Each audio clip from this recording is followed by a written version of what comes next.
under God, indivisible, with liberty and justice for all.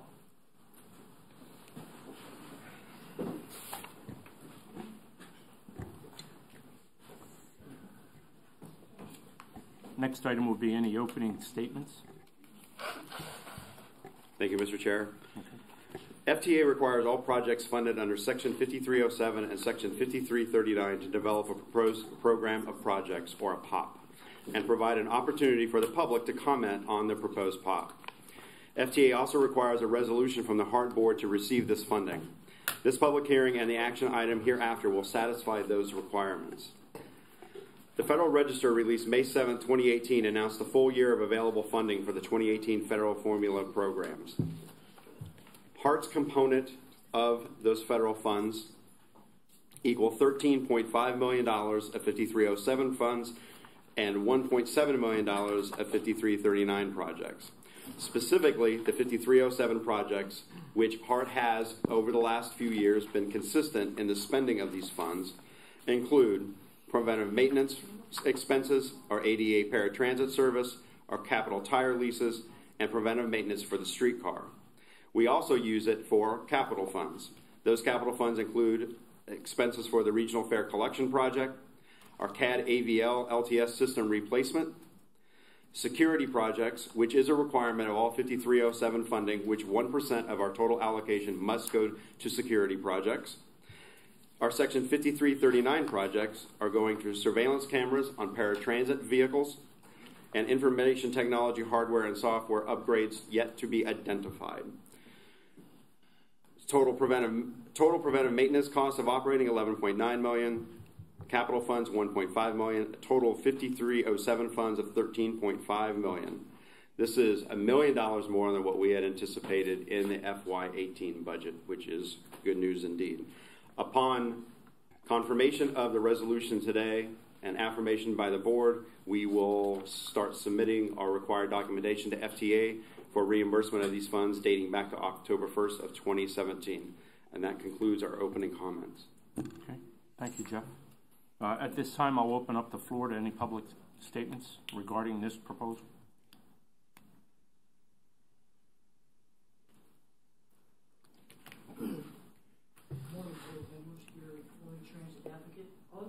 Proposed program of projects, I would like the board to consider a couple of items. One would be factor in the comprehensive operations analysis that you guys did last year. And number two, to also include the transit development plan as you do your FY 2019 budget. Thank you. Thank you. Good input. Any more public comments? Yes, ma'am.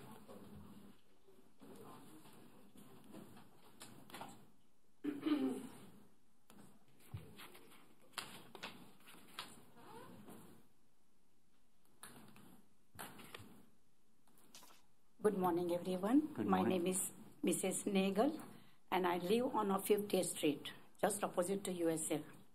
I attended the meeting, which was for public hearing at City Hall on 22nd, along with my friend too. Now, I'm glad the new route is starting, that is 48, which is covering the Temple Terrace. But the problem is, previously number 6 used to cover from Fowler to USF area. I understand the bus is not going to enter USF, but most of the residents, that is the communities which are on the 50th Street, there are 7 communities. Either we have to walk to the Fletcher end or a Fowler end. Now it is very difficult, especially most of them are retirees, some is having health issues, some are veterans, some are children, those who miss the school bus. It's extremely hard. I have to discontinue my shape fitness program because there is no bus and I cannot walk up to 56th Street from 50th Street. It's not me, it is for the community. And I gave the petition to Mr. Steve on that day.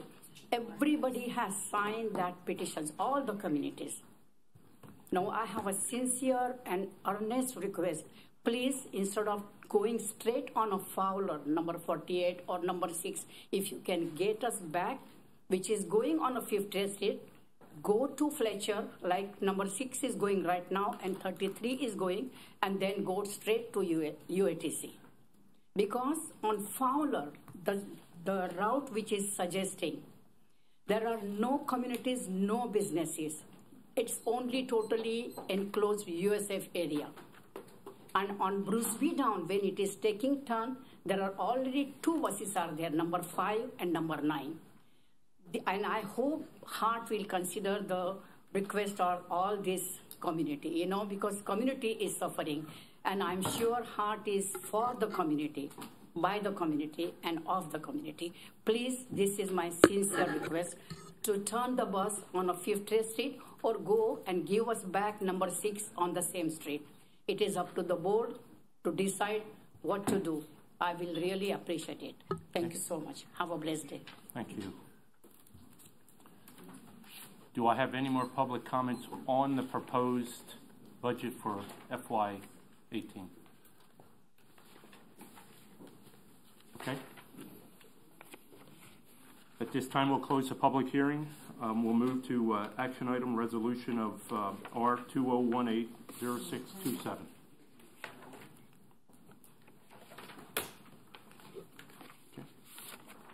We need to vote on We do. Yeah. Chair, I'll move the action item. Okay. Do I have a second? Okay, we have a second. All in favor? Aye. All opposed? Okay, so moved. And with that, we close the public hearing on the FY 2018 proposed program of projects, and we'll move right into our regular board meeting. Approval of minutes? So moved. Okay, second. All in favor? Aye. All opposed? Okay, approved. Next action item will be approval of consent agendas. Oh, I'm sorry. That reviewed by committee. There you go. Sorry, missed that one. Okay, do I have any public input for the agenda items on today's meeting? No public input. Okay, very good. So as I mentioned before, we'll move on to the approval of consent agenda.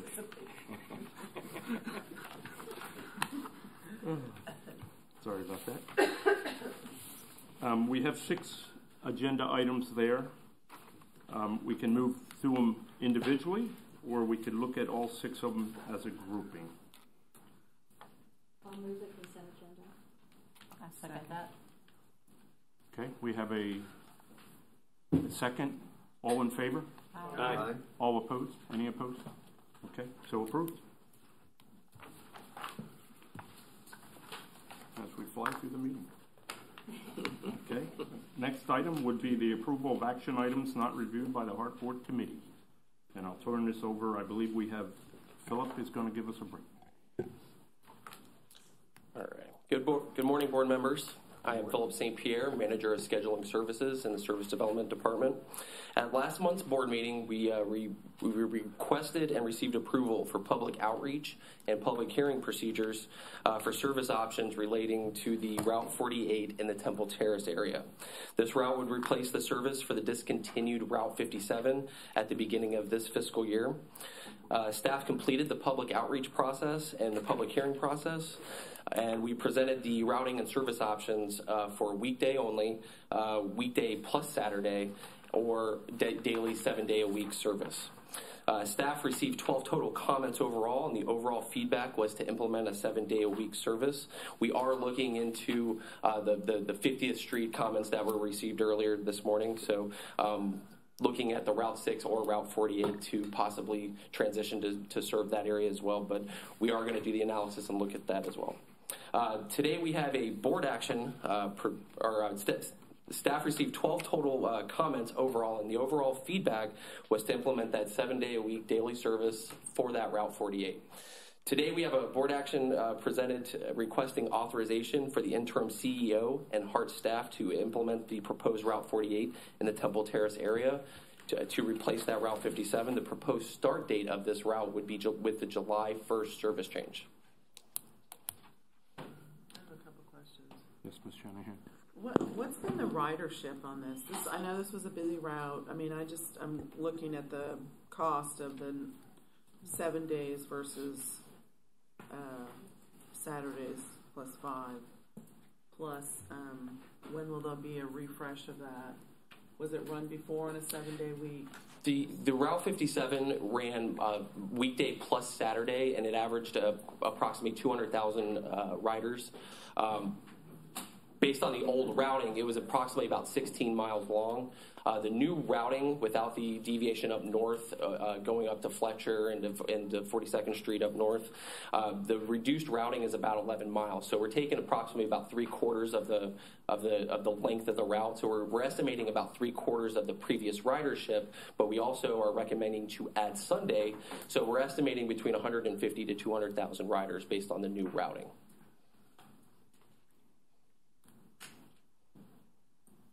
And you're going to track that and give us a report as to how the ridership is going? Yes, ma'am. Yes, ma'am. On the next board report, after July, it will be implemented in July. So in August, we'll be reporting it just like we do with every other route. Okay. Yes. I think this would be excellent to bring back. I don't think it should have really ever been cut, but we had our financial issues. I think it's important for us to know that a lot of different transit studies show that even though you have lower ridership on Saturdays and Sundays, that overall it boosts your weekday ridership when people can depend on a bus on a regular basis. And so that is while there's lower ridership on pretty much all the buses on the weekends, it really boosts your weekday ridership. So I think that's good. And the other is that we can, and with all the information, again, it might be difficult to check, but every month in our board books, there is a ridership count from year to year, month to month, weekends, Saturdays, for us to look at and see how individual routes are going. Okay. Thank you, Commissioner Kemp. Yes, Board Member Melendez. Thank you, Mr. Chair. Oh, Philip, I just want to commend you and staff for just having a good command of the data as always. You always do a great job, and I appreciate it. I know it's tough to balance everything, so thank you. Thank you. Any more comments? Do I have a motion? I'd like to comment. Am I allowed to? She walked in afterwards. Yes. No. Well, we've already had the public opening for comments. Say again? Yeah. You can hold off for general comments at the end. I'll move. Okay, we have a motion. Second. We have a second. All in favor? Aye. Any opposed? Okay, so moved. And I believe you're up for the very next one too. Up again. At last month's board meeting, we also requested for the public outreach and public hearing procedures for the discontinuation of the Route 96 and Route 97 in-towner services in the downtown area due to declining ridership. This service is funded by the city of Tampa. It has not been performing well. It's continuing to decline in ridership, likely due to the competing services in the downtown area, such as the Downtown Tampa's Downtown Partnerships Downtowner service. So staff completed that public outreach and public hearing process. We received 16 comments overall regarding the discontinuation of this route. The comments received were in favor of continuing the route. We also asked the patrons who attended the outreach and the hearing services if they were current users of this service, and very little number of those individuals were actually current users of this service, but we wanted to find out what we could do better, and one of the things that came out of those comments was increasing marketing services of our services. The individuals that were current users of the in-towner services, they were users from the Harbor Island area. The downtowner does include the Harbor Island area as an alternative. We will be doing cross promotions with the downtowner. We will be including their services on our downtown network map so that the public will be aware of that service. Despite those comments that we received with the data that shows the declining ridership, we continue our recommendation to continue to present this action item today, requesting the authorization for the interim CEO and HART staff to implement procedures to discontinue the current Route 96 and 97 in-towner service. The proposed date of this discontinuation would be with the July 1st, 2018 service change. Any board member comments? Yeah, I could. Excuse me. So, Philip, how much money are we talking about in terms of when we are now discontinuing this? How much money are we saving, or it's about, going to use for other services? It's It's about $230,000 that the city of Tampa funds into this route. That those funds could be going to other services. I don't think it's been determined what those services will be at this time, but the downtowner has proven very successful. Streetcar, we're looking at morning service on the streetcar, so we're looking at different options that could prove better.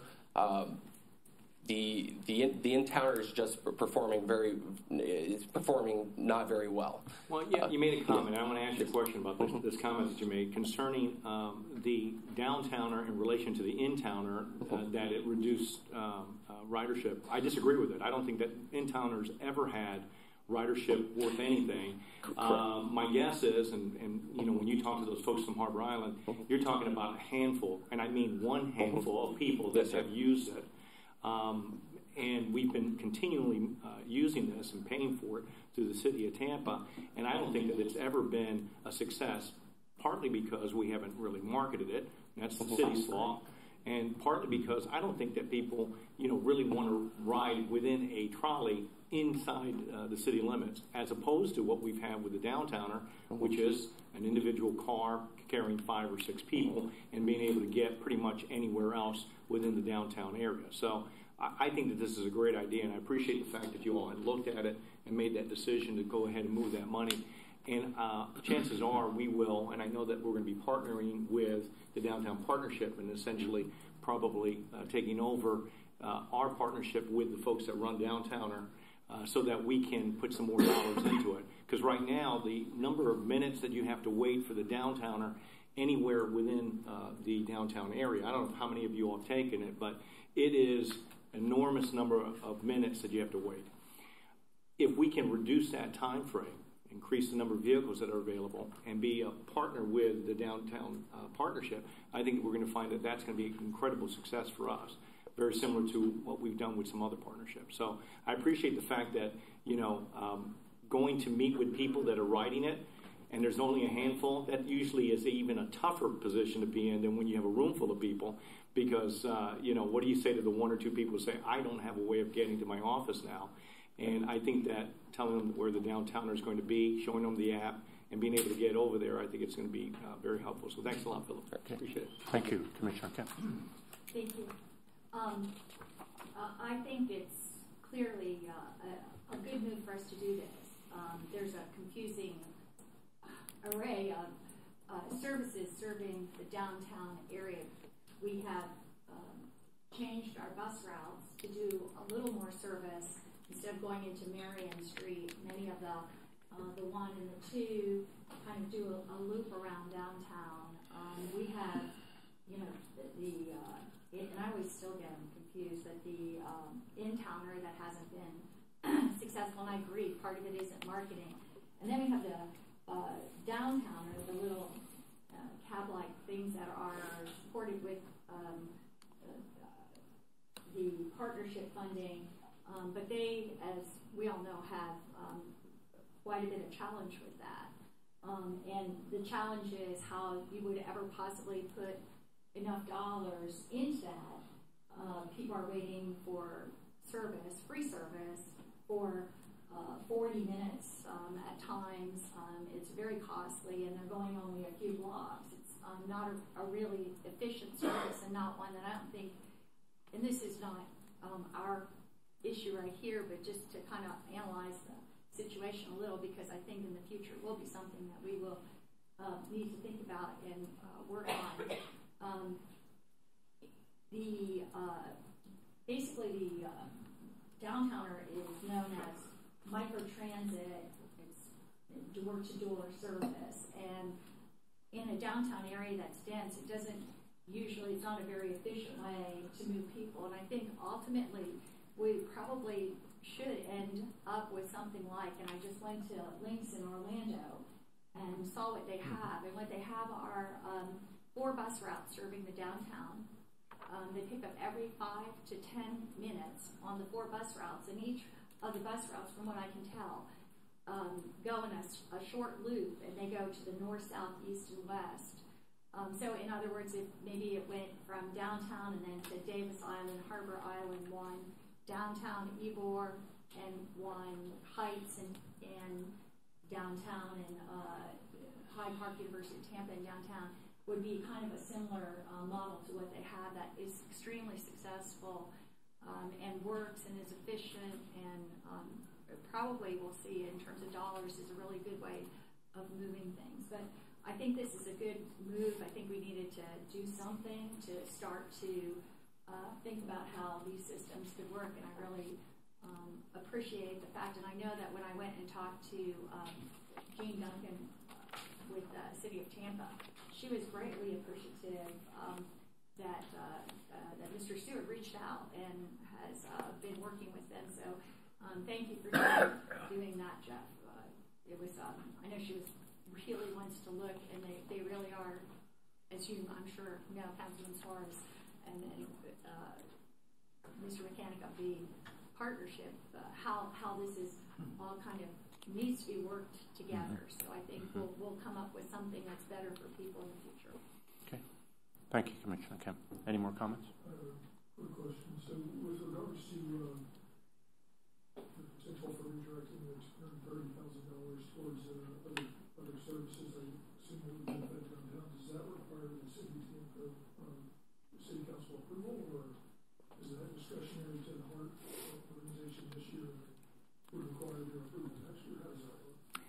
I can answer that. It's gonna. I mean, that's our dollar. So I mean, we'll have to determine what we're going to use the $230,000 for. Whether we're going to put it into the downtowner, or if we're going to put into any other kind of transportation, or just kind of pocket the dollar. So that's up to us of what we're going to do.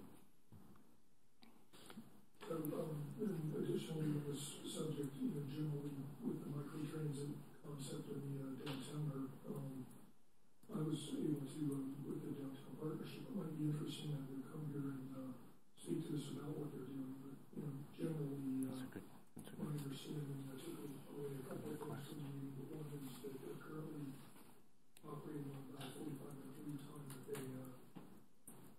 that the primary users are students from Channelside UT and first mile, last mile for employees of the Marriott Convention Center and going from the Marion Street Transit Center down to where they're employed, and then it's operating at an average of about $6 a trip. Throw that out. If you guys can talk to us about that. Okay, Mr. Sewell. So thank you for this great conversation on the urban core transit issue.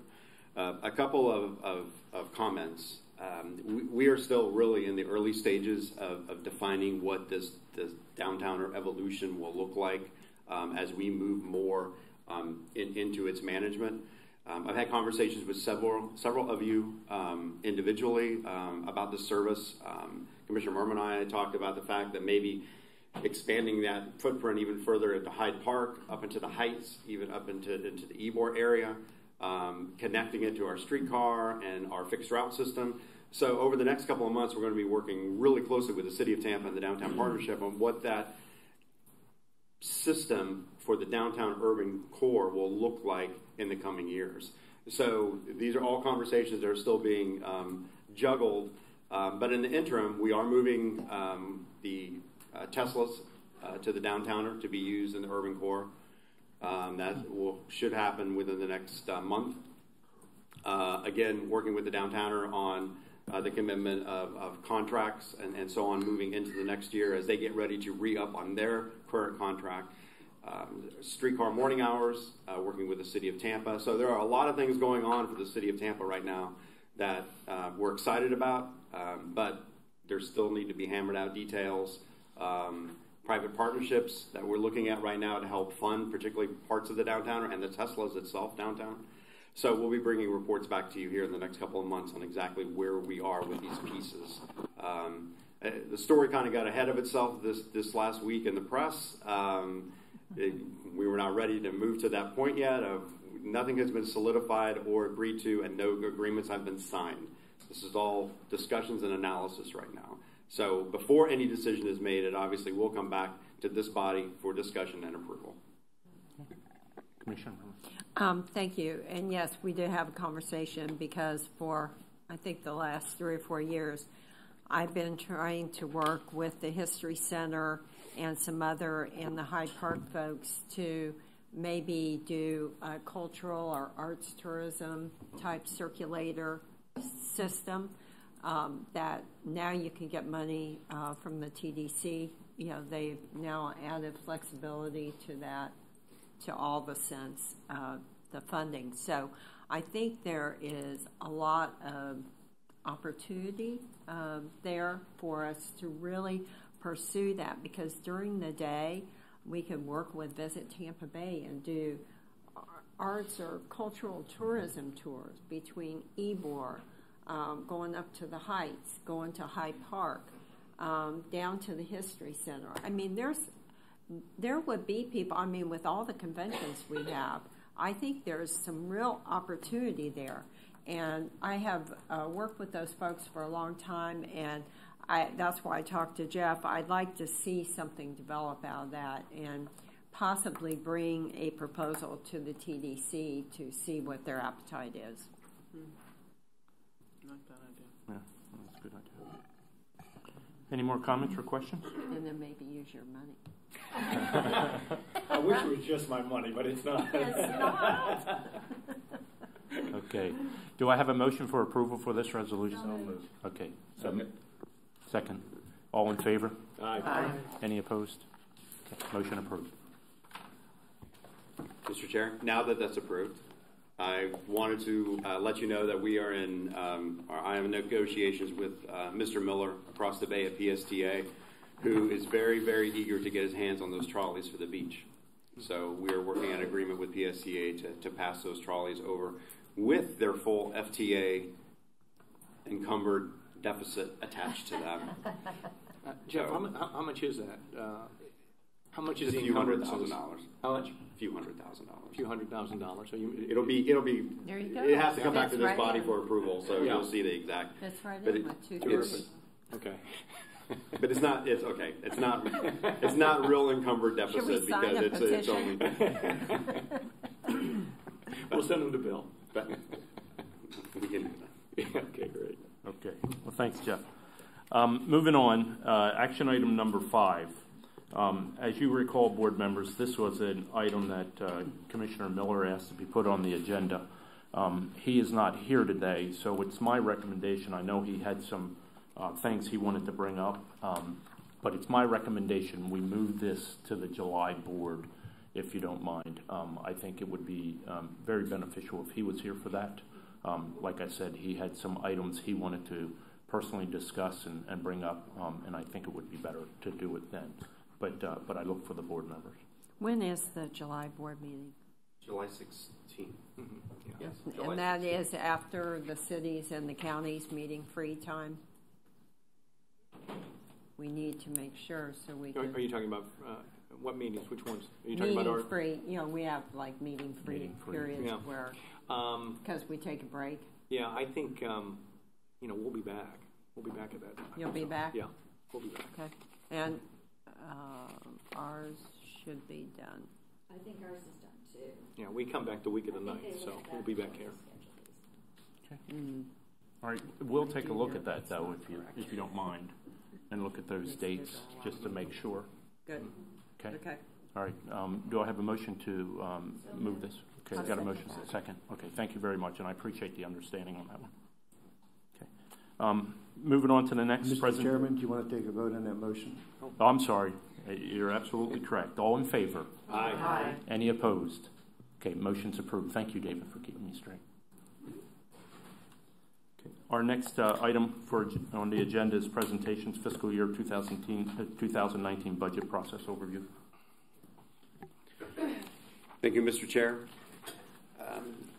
This time every year, we come to you to discuss a high-level overview of where we are with the current budget development process. And first and foremost, here's our new HART corporate template for our PowerPoints that we're going to be using. We learned a lot during the APTA conference that corporate branding is very, very important. So we are modeling some new PowerPoint presentations to look a little more professional than what we have done in the past. So this is the first PowerPoint that's been moved into this. All right, again, we're going to discuss the tentative 2019 budget, where we are in the development, what the expectations are of the funding for next year. This is a slide that I've shown every year for the past few years. And I'm not going to get into the gory detail of each line item underneath these pressures, but I think it's really important for everyone to understand what exactly the pressures are as we move into the next year. And we talk about the importance of cash flow and the building of our fund balance. We've talked extensively as a governing body of the importance of going after state and federal funding and being aggressive in doing that. And we don't disagree with that. We need to be much more aggressive in going after state and federal funding. However, if you don't have the local match, whether it be our own money at HART, City of Tampa money, City of Temple Terrace money, or Hillsborough County money matching, we can go after it all we want. It doesn't do us a lot of good if we don't have that match. So one of the pressures is building that fund balance to be able to have that future match for projects as we move forward in the coming years. Bargaining agreements. We are moving into this year with bargaining with both of our unions. We don't know what the outcome of those negotiations will be. That will obviously impact our expenditures for FY19. We will not know the impact of that bargaining until after the budget is adopted. So we have to take that into consideration as we develop this budget going into September. Decrease in ridership. You're going to see later on when we talk about a Mission Max update, we're still losing ridership. Not as much as we have been, but we're still losing ridership along with other transit agencies around the country. We are losing it. So aside from the fact that we don't want to see riders not riding, we're also seeing riders that don't ride, don't pay. So our fare revenues are declining as well. So that has to be taken into consideration for next year as well. Increases in cost of doing business. We have done a very good job, Ms. Lee and her staff, specifically on the risk and the healthcare side. We are able now to budget and manage what those claims historically have really taken a bite out of our fund balance at the end of the year. Her and her team have done a very good job of us being able to budget appropriately and manage those claims and manage the risks claims much more aggressively than we have in the past as well. The higher cost of doing business now is operating our fleet. We have been affected, even though we have a very great consortium fuel contract, we are still seeing the impact of increased fuel costs. We are not immune to it, even with our long-term futures contracts. So we are seeing a rise in fuel and a rise in what it takes to actually operate our vehicles. So that is a pressure going into next year. We're also adding $4 million of additional service to the 18 budget. This year we're adding it. That is, that's not a complaint. We're doing absolutely what we should be doing. The community is asking for service. We have looked at it. We've analyzed it. We've looked at different funding methods to be able to support that. But the reason that it's here as a pressure isn't so much as oh my gosh, I can't believe we're adding it. It's We're addressing it. That is the business that we're in, is to provide service. We need to find a way to provide that service. It's more of a, typically as we get ready for the 19 budget, we have a whole series of routes from the transit development plan for next year that we're getting ready to implement, either increased frequencies, additional evenings or weekend service. We are not going to do that in the 19 budget. The service changes that you saw and approved today with the 48 and 96 and 97 going away, with the exception of the 275 LX going into play this summer, is pretty much the extent of the increase of any type of service that you're going to see in the 19 budget.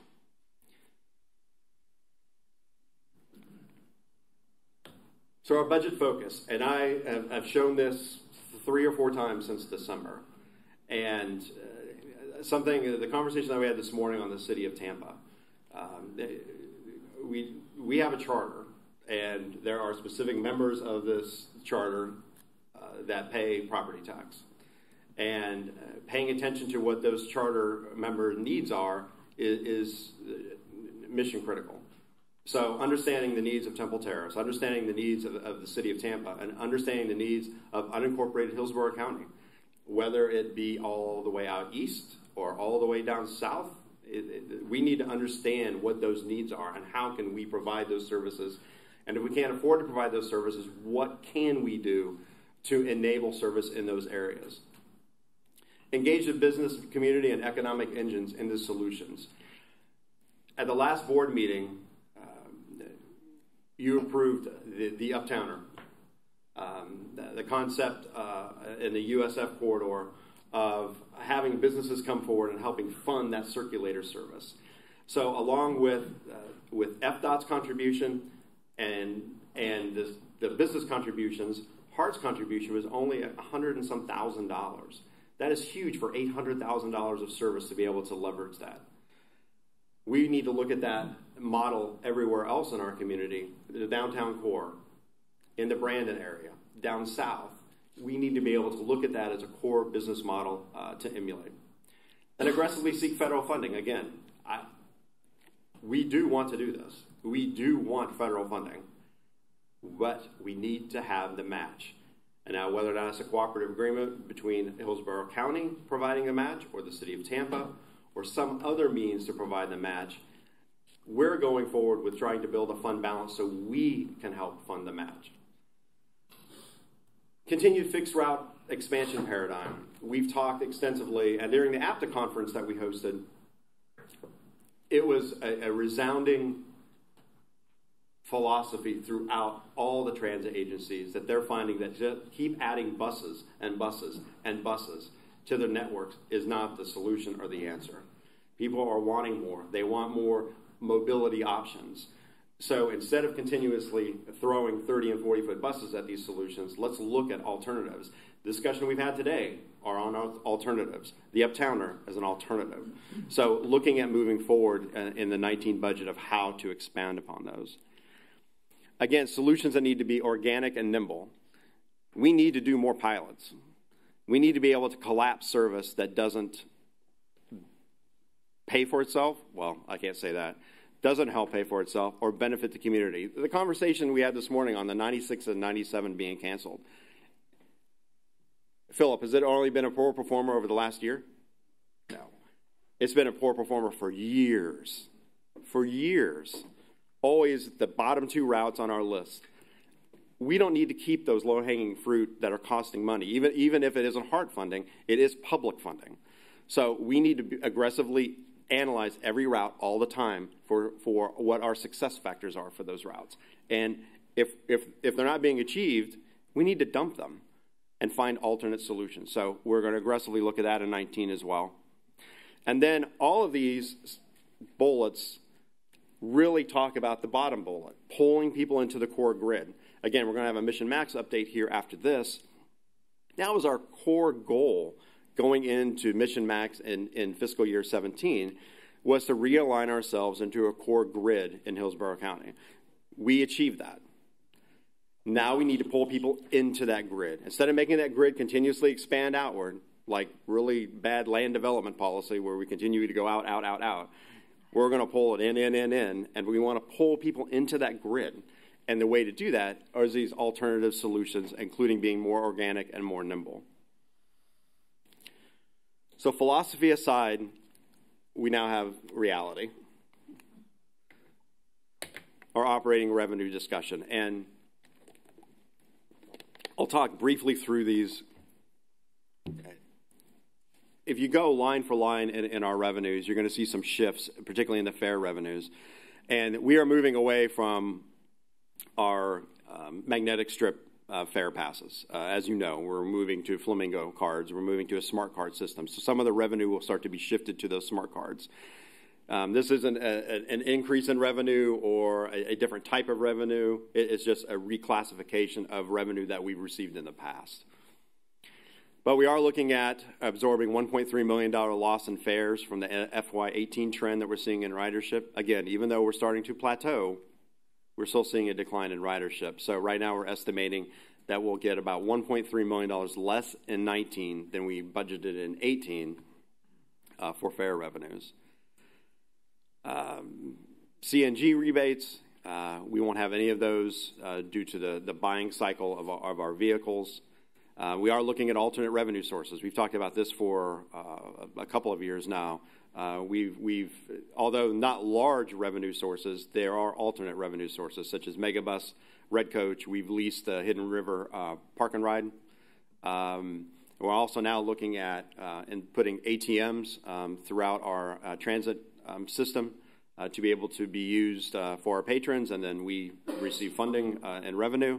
And then we're looking at, and we have been for quite some time, looking at allowing cell phone towers on some of our properties. And there is some good revenue to be had through that process, and we'll be bringing something back to you all in the next couple of months to discuss what that looks like and what we're looking at as far as revenue. We are looking at an increase in ad valorem property values. When we first did this presentation, we were estimating 8.4% based on the state of Florida's revenue conference. It, however, has come in higher than that. It's around 9.14%. The property appraiser put the preliminary tax rolls out last week. So it's about a $500,000 increase above what we're already seeing as far as our ad valorem for next year, which is very good news. Shift to more federal funding, federal formula operating. Today you approved through the POP process the 18 spending this current year. In 19, we don't know yet what that allocation will be. We're estimating again around the $12 or $13 million range, but we're looking at shifting more into operating for next year. Increase in FDOT funding. I feel we have a very good relationship with the Florida Department of Transportation, including our local district, and they have been very, very helpful as a partner in providing funding for a majority of our projects that we otherwise could not do without their support, including funding for the 275 LX, the Route 48, Uptowner funding in the tune of $270,000, and that does not include the more operating capital studies such as our Fowler Avenue, Florida Metro Rapid BRT study that they're funding. So those are the types of funding solutions that we can cooperate with and be able to move ourselves forward, but yet not expending the HART dollars that we put into operating. Shifting of FDOT hyperlink funding to Route 48, that's part of that. Continuance of the $2.3 million of county funding. Now, that's a line and a question mark. And as I move further into the presentation, you're going to see a preliminary budget deficit. Now, what that deficit includes is the expenditure of the routes that are supported through current county funding. It does not include the revenue for those expenditures. So, we have budgeted the routes and the expenditures, but we are not budgeting the revenues until we know that that funding is part of the county's FY19 budget and we will be receiving it. However, there's a timing issue. We all have our public hearings at almost the exact same time, so we will not know until our very final public hearing whether or not the county has approved that funding. So we are going to keep it budgeted the way it is right now, where as if we're not getting it, and preparing for the worst of having to scale back those routes for the services being paid for after the beginning of the fiscal year. So it isn't a matter of absorbing the $2.3 million, because we cannot absorb the $2.3 million. We either need to get it in revenue or we need to eliminate the expenditures. So that is just an item for discussion as we move through this budget process over the next few months. Here we state the loss of the City of Tampa in-towner contribution. Only for budgetary purposes do we mention that. Not just a loss of the funding, but it's an elimination of the service, and that's really how it should be articulated. We are in discussions right now, and this is not a big ticket item for the HART budget as a whole, but those of you that are familiar with the streetcar budget, the local CRAs have provided additional funding for free Saturday service. That has not been 100% approved or confirmed for next fiscal year. So staff, Ruthie's been out talking to the CRAs. We will continue talking with the CRAs. We will also start bringing some THS board members with us when we talk to the CRAs. If that CRA funding is not there, the Saturday free service is going to go the way of the dinosaur. It can't be absorbed or replaced with HART funding. However, we are looking at utilizing, hopefully, the City of Tampa funding for the in-towner, move that over to the streetcar for morning service, and really start getting some commuter morning service, a robust marketing campaign to get people on that service. But we're looking at partners as well to be able to help fund that service moving into next year. So again, it's a small line item, but it is still, as we discussed today, it's an integral part of the downtown network. And we're looking at ways to be able to make it a better utility of it and much more marketing of that service in the corridor. Our expense highlights. Now, this first bullet can get a little tricky to explain, and I will do my best. The FY18 budget had a specific amount of FTEs approved by the board. However, the original FTEs that we had planned on eliminating after Mission Max, we did not eliminate. The positions, not people, positions. We did not do that. We put in, we kept service that we were going to get rid of in anticipation of the county funding. We put some filler, or called gap service, in based on community comment. So a lot of the FTEs that we thought we were going to not have in the 18 budget, we actually did have in the 18 budget. So in the 19 budget, we are truing up what our FTE count is actually going to be. So this is what it looks like for FY19. 16 operators, and those are really the carryovers that weren't budgeted in the 18 budget, but are being paid for in the 18 budget and will need to be brought over into the 19 budget. And those are 16 operators for the county-funded service. However, if the county-funded service doesn't get funded, we will be looking at the expenditures, and the 16 FTEs are part of it, would be lowered into 19. We're hiring 13 operators for 275LX, 7 operators for Route 48, 8 operators for paratransit, 6 operators for streetcar morning service, if indeed we move forward with morning service, 2 fixed route supervisors, 1 streetcar supervisor, irrespective of morning service, 1 bus mechanic, and 1 bilingual travel trainer. Now, what I want to focus on with the FTEs, these are all operational FTEs. There are no non-bargaining FTEs being recommended, considered, or added to the FY19 budget. These are all boots on the ground, keeping service moving on the street. We are not beefing up administrative spots. We have some vacancies that we will fill because they are needed, but we are not adding non-service related FTEs in FY19. And I think it's a very important point to make because we have not added non-bargaining FTEs for almost 5 years. So we are adding service-only FTEs into the budget. Service only in a down market, though. I'm sorry? Service only, but you're losing ridership. We are losing ridership, but we're still continuing to operate those routes that require operating support. So in Route 48, those 7 operators, the 7 operators in Route 48, they go in effect next month. Route 275LX, those 13 operators are brand new. So 20 operators are being hired just for service that we're just now adding to the service model. 8 operators to paratransit, because the paratransit service demand is increasing month after month after month.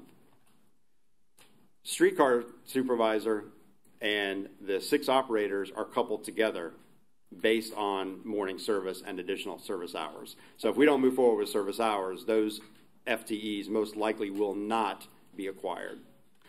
So the operators themselves that we're adding are really for routes that don't even exist right now, 20 of them.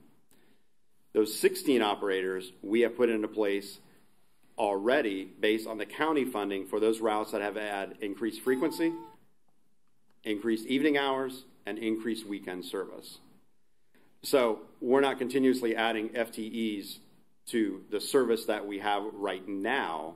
We're adding service to routes that we're adding and that have been added since the county funding. So we're adding 55 FTEs, right? That's what that totals Yes. up to. What is that as a percentage of the current FTEs? How much is that an increase? Say again? Ask her if she can come to the microphone. Thank you. Kenyatta Lee, Chief Administrative Officer. We have about 740 employees right now, so we basically under 10%. 8%. Yeah.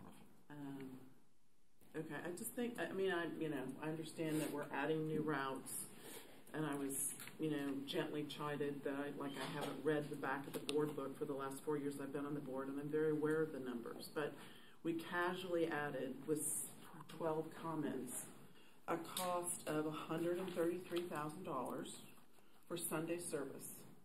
So I think there has to be some ticking and tying of decreased ridership, increased expenses. And I understand the box you're in, and there's a lot of levers here, but I do think we have to be cognizant of, you said you were going to review the routes in 19. This should be like a continual review of routes, ridership.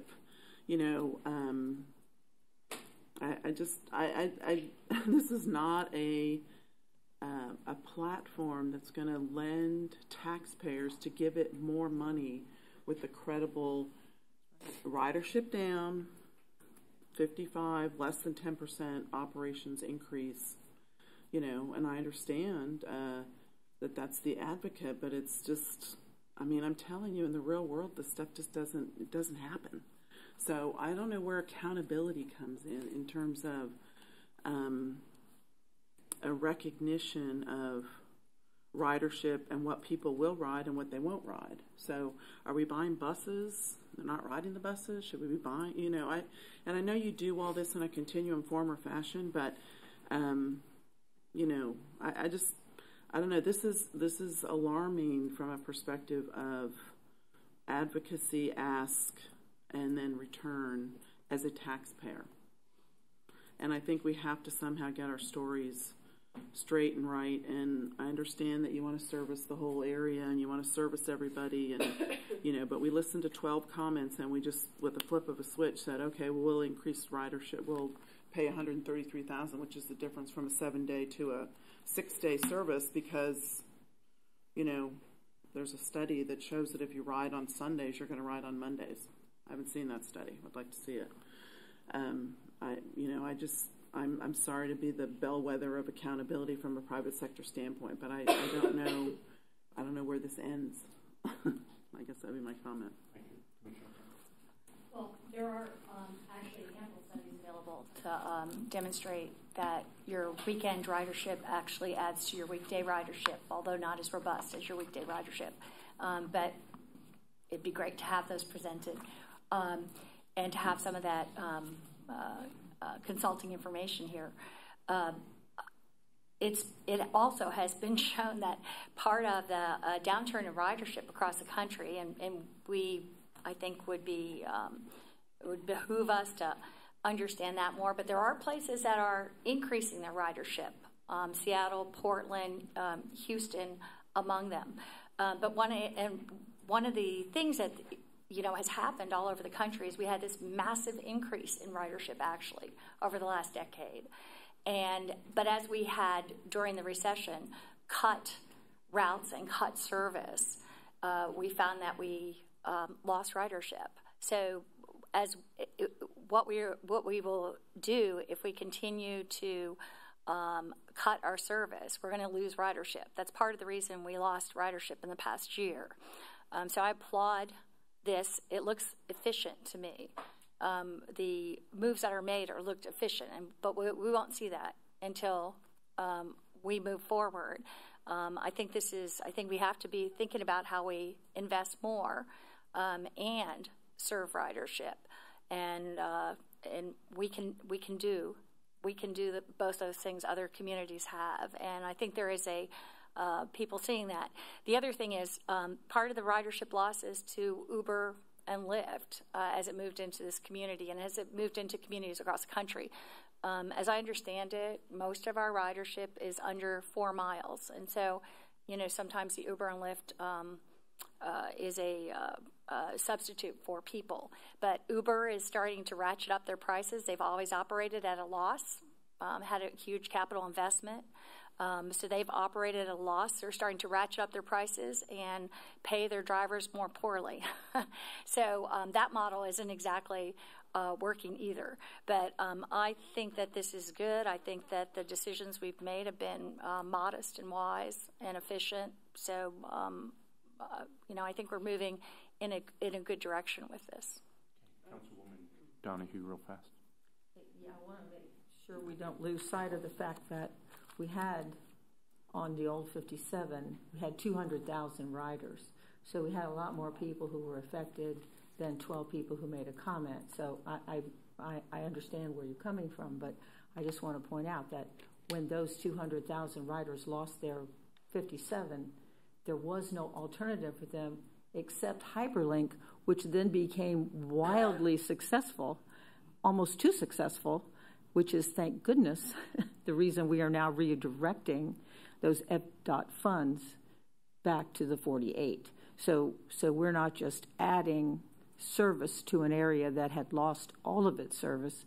We're adding service with revenue. It comes with revenue. So thank goodness FDOT allowed us to move that money as well as the Hyperlink money. So it's not being a brand new initiative. And I agree that the Sunday service, because of that particular grouping on using that service, they do travel within that radius, and they will indeed be able to go back to church and go back to shopping on the weekends with that service. And I'm happy to hear that there are speakers here who, even though, we look at it on paper and it looks really great, this is a great service, this is going to count everyone, that people are still making comment to make sure that it involves all of their neighbors. And I don't worry about comments because I actually get on the bus and ride and listen to my riders as they're riding. And I've gone to several community groups, and they are most appreciative of what's happening. And if you talk about a marketing, it's happening out there in the community. They're telling their friends and neighbors, it came back, we got it back, and now we can go to fill in the blank. So I just want to make sure that we don't lose sight of those two particular numbers, which are big. I was not against bringing that back. It's just the Sunday. Yeah, I understand. So we'll see what the numbers show. I would like to know what was the projected savings we were supposed to see with the implementation of MarineMax, and what did we actually see? We're going to have an update that follows this. There's some vague references in the back of the book about we're off, but I don't know what savings were projected. You mentioned that in your presentation in the budget that there were FTEs that were supposed to be saved that weren't saved. Right. So Yes, and in the Mission Max update, we will talk extensively about those savings. Commissioner Kemp again. Thank you. I think one thing that would be a valuable breakout in this that I'd like to see is a breakout, a separate category for paratransit. I think that would be good for us to kind of be aware of our investment in that. As I just learned that it was $6 million, which while that, and I'd like to see also the growth or change in that. I think it'd be valuable to, and basically that's an unfunded federal mandate that we have, and I think it would be helpful. And the next budget update, as we start in July, it will be by mode, so it'll be broken out by para, by That fixed route, good. By flex, by and streetcar. I think that would be valuable. Commissioner Murray. Thank you. I have a couple things I'd like to request of you because you've brought it up so many times. I stopped counting on my hand about the county funding.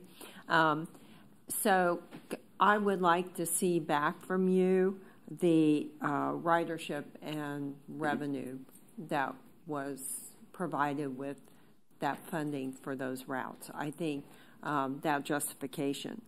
The other thing that has continually bugged me since I've been on this board 7 years is empty buses running around the city.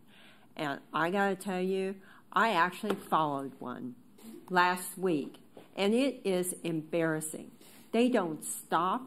They just ride empty. And what are we going to do about it? I look at this budget. Yes, it's adequate. I agree. I don't agree with adding 51 new people. I think, with ridership down. I do agree with Ms. Shanahan. But the empty buses have got to stop. And I still get emails from people all over the place. And it's mostly, I can't tell you, I don't know what your vision or plan is for that, but somehow there must be some savings there. If you got an empty bus that's running every day, and there aren't just one of them, there's several. And I think we've just got to do something about it. And I know they did an empty bus study, I think it was 5 years ago. Do y'all remember that? We did an empty bus study or something. But I just would like to see that. Somebody, please look into that. Because we need revenue. We still haven't had the committee meeting to talk about how we're going to get new sources of revenue. I've been waiting for that to be called. I'm not chair of the committee anymore. But honestly, we need partnerships. We need to get business people involved, the private sector involved, and let them know what our budget looks like, how we can help each other, how we can get their employees to jobs. If you had 200,000 riders and they're going to a specific place, who is that? We're helping those people. So that's my request. I tend to agree with Ms. Shanahan and Commissioner Vernon. I do have a question. How many routing and planning staff members do we have on staff with HART? Steve?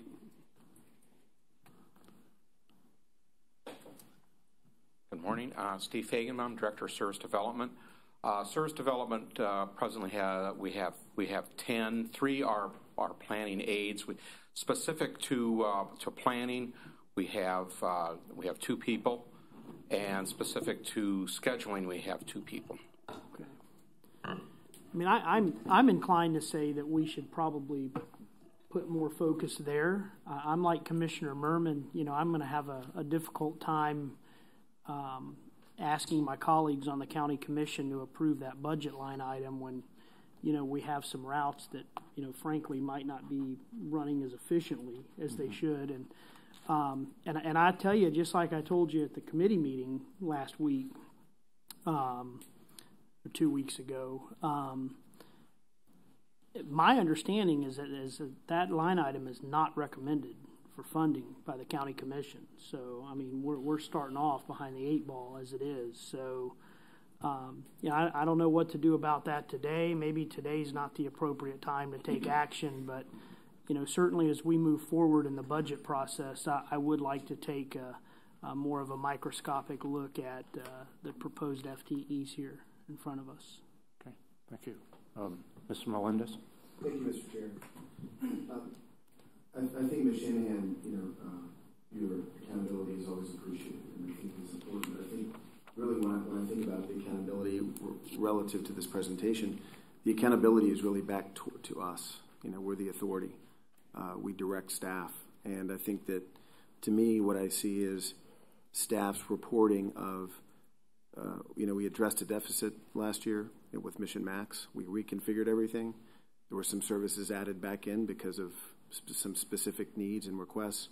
The top 2 line items are for the county funded service, 16 operators and 13 for the 275 LX.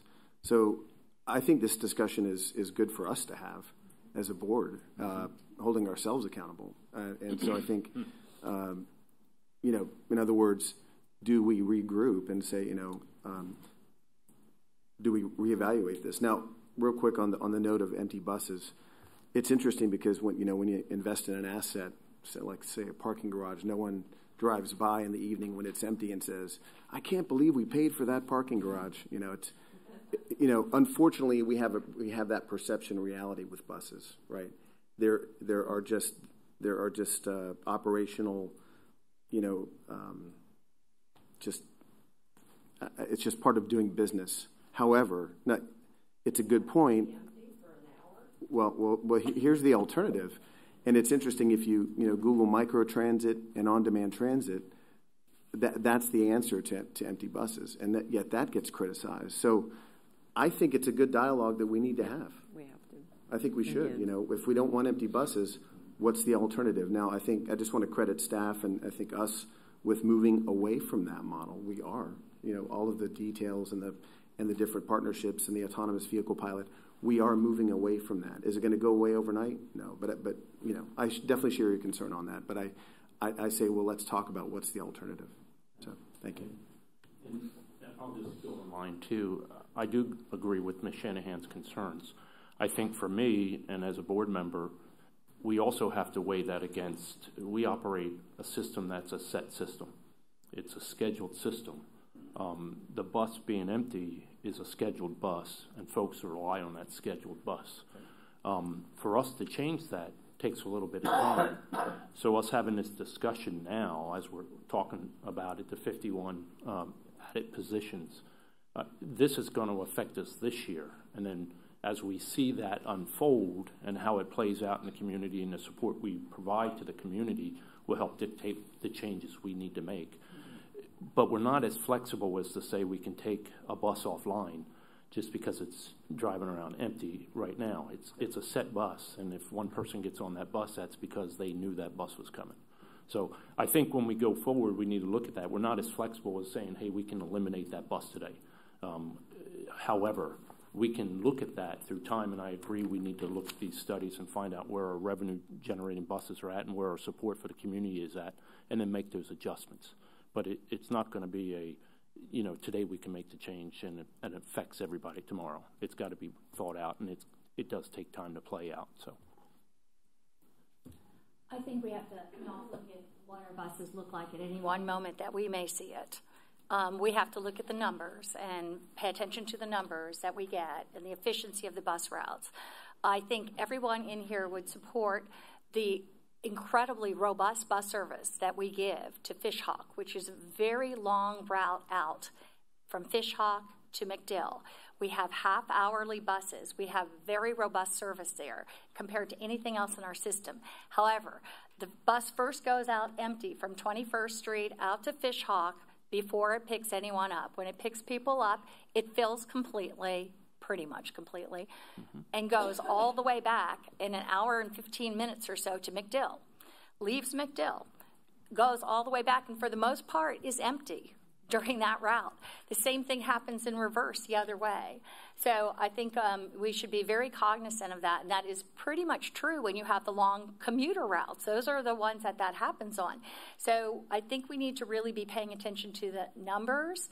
If anybody, wants to have complaints about the buses to Fish Hawk going back empty and say, well, we shouldn't have those because when they go back, they're empty, that's the reality of the service and how it works. So I think it's real important to just be looking at the numbers and the bus routes and what they do. And we do have some numbers that increased here. For instance, when we gave more frequent service, and I think it's really excellent. Absolutely, it's a textbook case where we did more frequent service on Hillsborough Avenue, which is one of our busiest routes. We went from a half hour to 15 minutes, and we had an increase, and it went up 106% on that route. And I think that is exactly what we should be doing. We saw increases also on 1 and 2, Nebraska and Florida. And again, it was the service in those places went to more frequency, which again, all the studies show when you do more frequent service on already strong routes, that's where you increase service. And we had very good results from that. Yeah. Mr. Knight? Yeah, appreciate all the comments, but I also like to look at when I ride around and different people come talking to me, and they're concerned with, like safety. A lot of the areas, like 34th, 22nd, out 50th, around, seem like we could do a better job on maintenance, upkeep. And some of those places, even as I ride around, you may see some full or not, but seem like some of the areas that generate a lot of funds for the HART line, they get neglected all the time. And just like cutting out downtown and thinking about the beach, if you got money and stuff, I like to see more of it used right in the areas that need it. And always like budget. You talk to the bus driver, you talk to different people. There's some concern. So do we have the right people in place to get around to get some feedback and really be proactive on some of these things? I think that we could do that, but we need to get out more. And I'm going to start bringing things in that and get them addressed. Commissioner Murphy. I guess I should have predicated my statement. It was mostly at night after 7 o'clock south of Kennedy. Okay? So it wasn't, Fish Hawk, obviously. No, because I don't ever complain. So I just wanted to let you know. But there are options. And there are ways that we can redirect. And if we have, and this is all, empty bus study is all numbers. That is all numbers. And that's where the true accountability comes in with the routes. And I've always been a big believer and supporter. If we've got routes that have great ridership, let's beef it up. Find out ways to get more people to those routes and even make them stronger, because that's going to help when we actually put transit in place someday. Can I ask another question? How long has the downtowner, in-towner, and whatever was the third vehicle downtown, trolley, been overlap services? For how many years? Well, as far as I remember, the in-towner's been around since before I became elected, so that's over 7 years. And if I late 80s. Late 80s, it's been around a long, long time. Downtowner's 3 years. Yeah. And if I could say something about how some of the stuff happens, especially when it comes to the downtowner, they did a heat map, and I think that everyone, and I agree with what Mr. Hart said about having the Tampa Downtown Partnership come here. They had a heat map as to where the stops are, and 22% of all the riders go to University of Tampa. University of Tampa, we've talked to. I was in the meeting with them. They don't want to pay any more than what they're paying now. So that means that service is probably going to stop at the University of Tampa. And they're looking at a model where they're going to charge a small fee and do service based on a station-to-station, in addition to a door-to-door. So to me, the business community definitely has to come to the forefront. And I've talked to other businesses that would have been greatly enhanced by using the downtowner, and they refuse to put any dollars into it in order to be, get in a very small amount, not a huge amount. So, you've got to keep that process going. You need to talk to business people sometimes 5 or 6 times to convince them that there's an efficacy of where their dollars are going and the return on investment. So I think that that's a great way of looking at it. Some of the discussions that we've had here, because of what Mr. McLean said, we have fixed routes. It's harder to make that kind of argument, with businesses.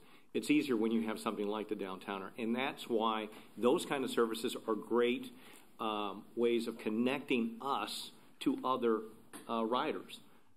Not only is it 22% go to the University of Tampa, but I think it was about 16 or 17% goes to Marion Street Transit Center. So people are riding our system. So the good news is that it's a great connector. It's not the only solution. It's a small system. And I think that those kind of partnerships we have to just keep on looking at, because it'll eliminate some of the empty bus issues, because now you're not riding all the way down or seeing a bus go all the way down. Maybe we have to change a route eventually. And I think that we as a board have a great opportunity with some of the new technologies that are there and some of the other people that are entering in, that we can make a huge difference in terms of the way the system operates.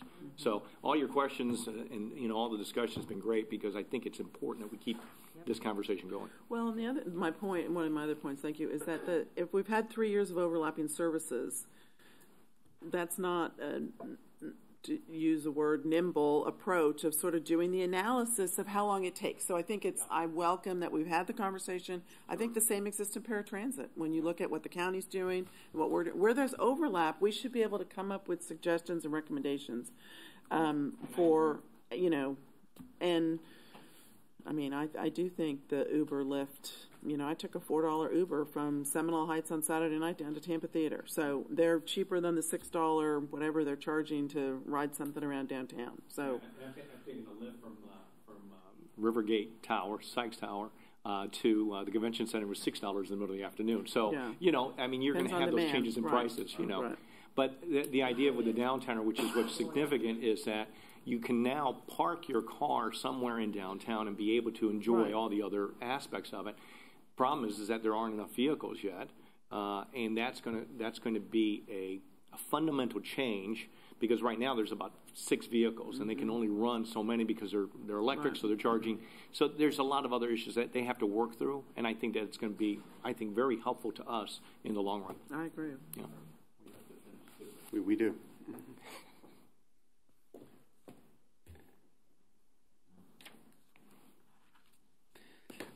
So, as we do every June, we show, as we're building the budget, we have a deficit. It's $4.3 million. This is now stale by a week by the fact that we're getting an additional $500,000 of ad valorem based on the property evaluation, so it drops it to 3.9. So, So, what this demonstrates is, again, it's the expenditure. Forgive me for saying it again, on the county service. This is very manageable. This is, in years past, we've come forward with an $8 million deficit, a $10 million deficit at this time of the year, and have presented a balanced budget at the end of the year. So this is very manageable. We will be able to have a much better idea of where we land when I present back to you in July. July should be as close to a balanced budget as we can get. We will have it by mode. We'll have the information back to you on the county funding. And to the point on the county funding, I have promised Mr. Merrill an update to the BOCC on the use of that funding and the ridership and so on. So that'll be part of that report as well. So I feel very good about where we're at right now. We're with this even with this deficit that we're going to be able to lower. We are bringing the 275LX into service. We are bringing our AV project online. We have the 48. We have the cooperative work with the downtowner. We have the BRT study for Fowler, Metro Rapid Corridor, and Florida. We have a lot of things that we're doing next year with the budget that we have, including budgeting up to $3 million to go into fund balance. That is also included in this deficit. So that's an expense. We are choosing to pay ourselves, just like you teach your kids, pay yourself first. We're paying ourselves first. Now, that money can be reduced based on the needs and the desires of the board to put more service out or tweaks. And we will look at the FTE question. And I do want to, and without belaboring it, we're not saying that we want to add 51 FTEs for next year. We already have the majority of the county-funded FTEs already on the books being paid, and they're not even an actual FTE in our budget, based on decisions that were made coming out of Mission Max.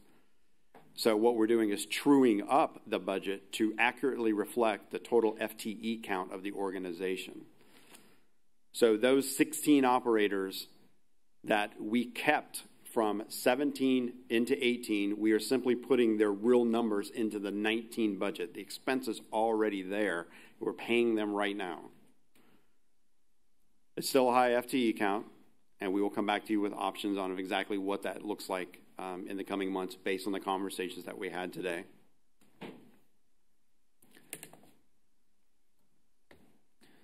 So where are we at? July 16th, that is the next board meeting. We talked about that earlier. Setting of not to exceed the millage rate. This budget is predicated on the staff recommending to the board of directors maintaining our millage at the charter cap of 0.5 mils. August 6th board meeting, we will have a proposed balanced budget presented. It will be in detail. August 13th, we go to the Finance and Audit Committee for any tweaks from August. And then we have the September 2 public hearings in the evening that have not been scheduled yet, but will be after the other agencies start to schedule theirs after the summer breaks that each of those agencies have.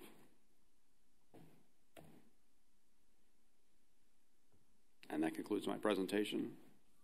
Okay, and we'll move right on to Mission Max. All right. So Philip is going to give the overview. I wanted to make a couple of comments. Starting in this early spring, we talked about coming back to the board with an update on Mission Max and what was achieved, what wasn't achieved, and it was an interesting exercise because when we sat around the table, I was going to craft the presentation based on what were our achievable goal, or what were our quantifiable goals that we set forth when we envisioned Mission Max and put it on the street? What was our estimated increase or decline in ridership? What was our increase in revenue hours objective? What was, and it went on and on. What I found is that we had no quantifiable objectives with Mission Max outside of budget numbers. Period. There was no goal for ridership. There was no goal for additional revenue hours. There wasn't a goal for fare recovery. There wasn't. The goals were much more qualitative in nature, in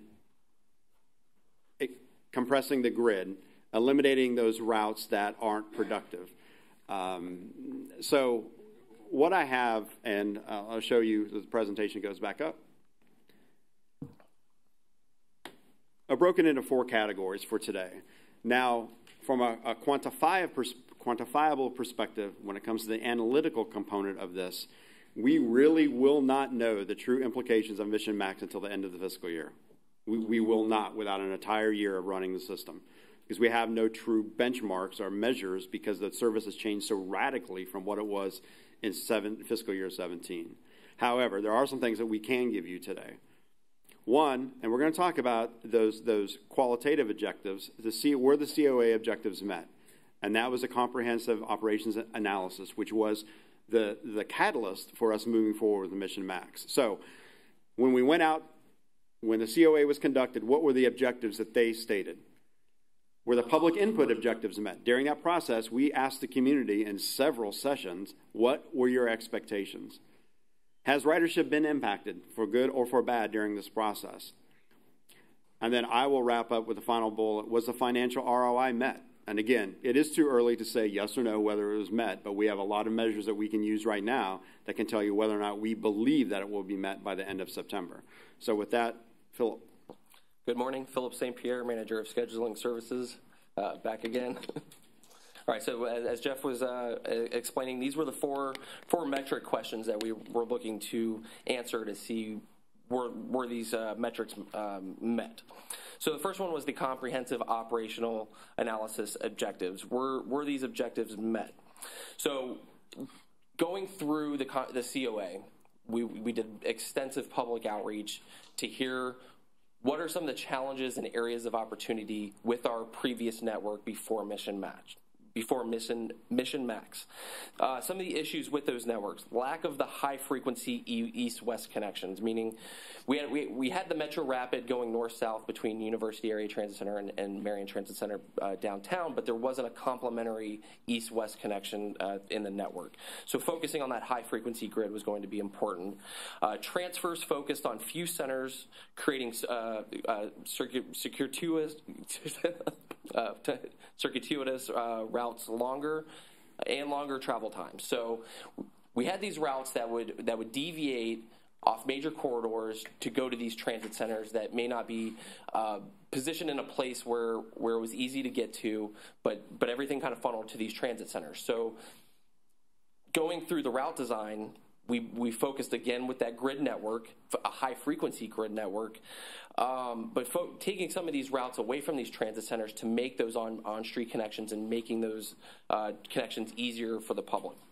Lack of frequent connectivity between major activity centers such as downtown, the university area, and the airport.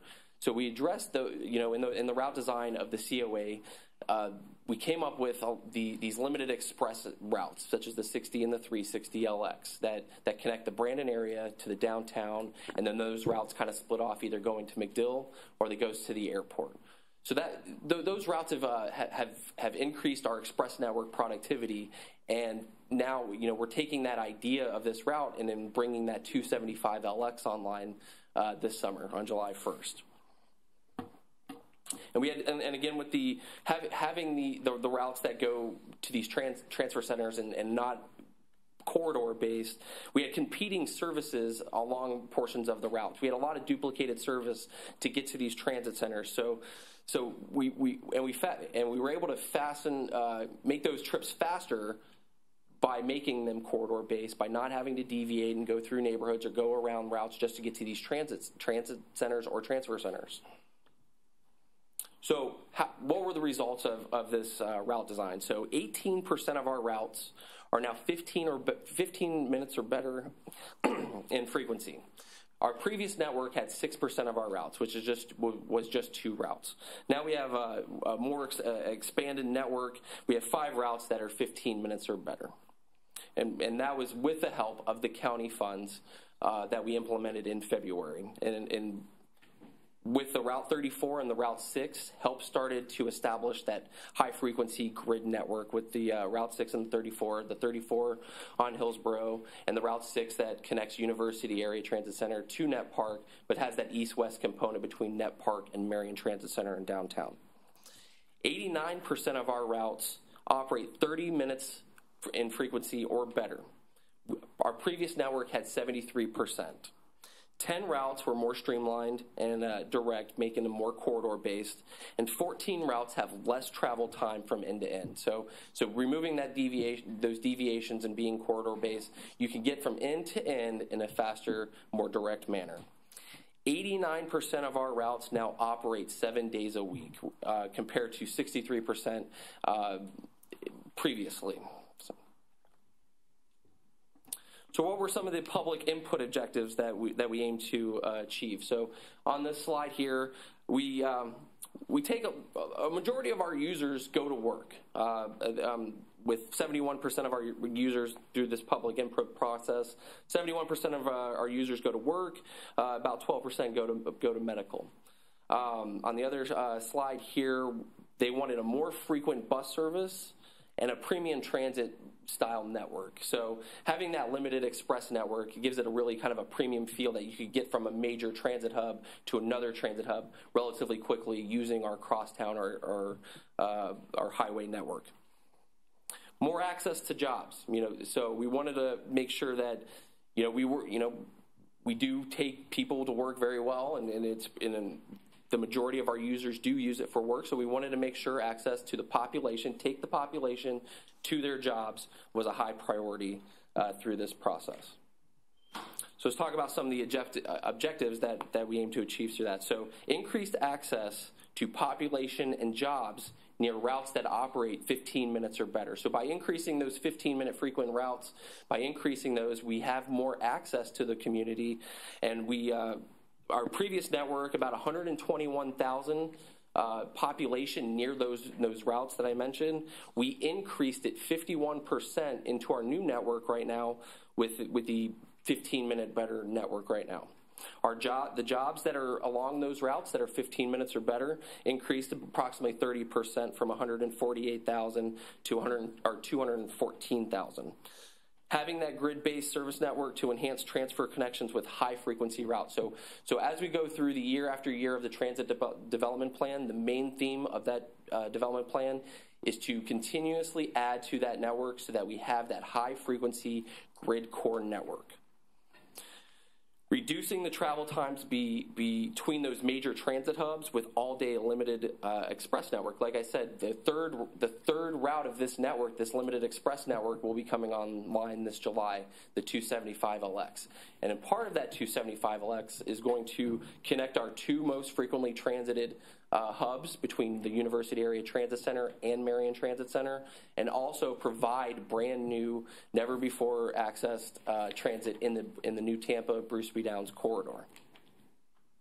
So the impacts on ridership. So there's no doubt that when cutting $6 million of service out on the road was going to have an impact to ridership, because we took $6 million of service out on the road. We cut about 8% of revenue hours, and we cut about 12% of revenue miles out of the previous network to the new network. So we knew that by cutting those hours, those revenue hours and revenue miles, was going to have some type of impact on this network. So we wanted to look at the last 3 years, so fiscal year 16. We did a comparison between 16 and 17 and show that we had an 8.4 decline in overall ridership. So we applied that 8.4% decline in ridership, assuming if it stayed on the same trend of declining. We applied on the gray line here is an 8.4% decline in ridership from fiscal year 17. So basically what we're trying to show here is that if we took the same percentage from 16 to 17 and applied it to do a projection on fiscal year 18, that's what the ridership would have looked like for fiscal year 18. The yellow line on this chart here is our actual ridership. Right now we're trending 12.7% decline in ridership. But what the trend lines show here is that our rate of decline is slowing down. Our system is becoming, the productivity is starting to plateau. As we start going through the years, we want to show that we're going to start reversing this trend of the decline. That's our goal. So as we sit at our 6 month mark here, or a little bit over 6 month mark, we're showing through the data that we have that the rate of decline is slowing down, which is consistent with that. We did, like I said, we cut 8% of revenue hours, 12% of miles, and we are trending at 12%. We are at 12.7% decline in ridership. So that's within the range of what we cut out on the road between that $6 million worth of service. So. And right here is the ridership of through April of last fiscal year and this fiscal year. And as I said, that was a 12.7% decline from last year. But like I said, the rate of decline is starting to slow down with our new network and the improvement of that limited express network, the changes that were made to our local network with those frequency changes, dedicating those assets to those high frequent routes, really major routes like the Route 6 and the Route 34. Really are starting to show improvements. All right, thank you, Philip. Thank you. So on the financial ROI, again, we're 6 months through the year, and this is a slide that was presented in September of last year, as we move forward with the preparation to go live on Mission Max on October the 1st, and what the estimated savings is going to be. So that net savings of $6,036,874 was the actual amount that was eliminated from the budget. Now, it isn't, we don't budget operating costs by route or by individual bus. It's based on the number of hours and number of miles that we feel we are going to run in a specific year, the number of miles per gallon, the number of gallons of consumption that we feel, the number of operators. So it isn't a one-for-one for every route. So the estimate based on the $6 million was based on, Philip, what equation did we use? What number did we use to calculate the $6 million? For the rate per hour? Yes. We used like it was like 60, like 64, 70, or 75. Okay. So between there. So the point is, we had to use a rate per hour for the estimate of savings. That is not unlike what we have to do for FTA grants, where it is an hourly rate that we use for our operating service. So again, it's not line for line for every route. It's based on an operating hour. So the number of hours that we thought we were going to reduce in Mission Max equated to $6,036,000. So at that time, there was concern that we were even going to be able to meet that $6 million savings. Financial staff felt very strongly that $6 million number it should have been about $10.3 million based on what our current trending spends were at that time. However, based on the decisions made moving forward with Mission Max, we landed on $6 million worth of savings. However, as we are trending already, we are 60% through the year, and right now our operating expenditures, which takes into account that hourly rate and all the savings that we thought we would see, that component of the budget is actually spending at 71% of what we had anticipated. So if we keep on track of spending over what we had anticipated, we feel pretty strongly that we won't see the $6 million in savings. It will be more like $2.3 million of savings. However, until we get to the end of the fiscal year or even into the strong third or fourth quarter, we will not exactly know where we're landing. And what is not helping us at the moment are the increased diesel fuel costs. So what staff is doing, and we have directed operating staff to do this, is to maximize the use of our compressed natural gas vehicles as much as possible and keeping the diesels off the road as much as possible while still being able to maintain our current service levels. So financial ROI, again, we sold the $6 million savings, and I honestly do not believe we will save $6 million.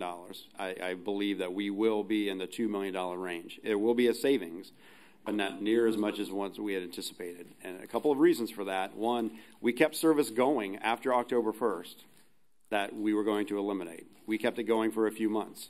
We put plugs in, like as an example, to Tampa General Hospital. They didn't pay us for that route. Fractionally they paid us. But we kept some of those routes going to make up for the Mission Max component. The other component, we grandfathered, as you know, when you have a fixed route, there are FTA requirements for paratransit service. We eliminated some fixed routes, but kept the para in. It was grandfathered in for those communities that we lost the fixed route. Those costs cost us money. So we are making decisions now particularly now with the Route 48 going back in, will help alleviate that grandfather clause because it's going to cover some of those citizens. However, there were decisions made that we kept that para in play. That erodes your overall savings from the get-go. So if we say we're going to save 6, but we continue to spend 3 or 4 keeping service that we weren't anticipating, you're not going to be successful in that overall ROI. So with that, we are monitoring it.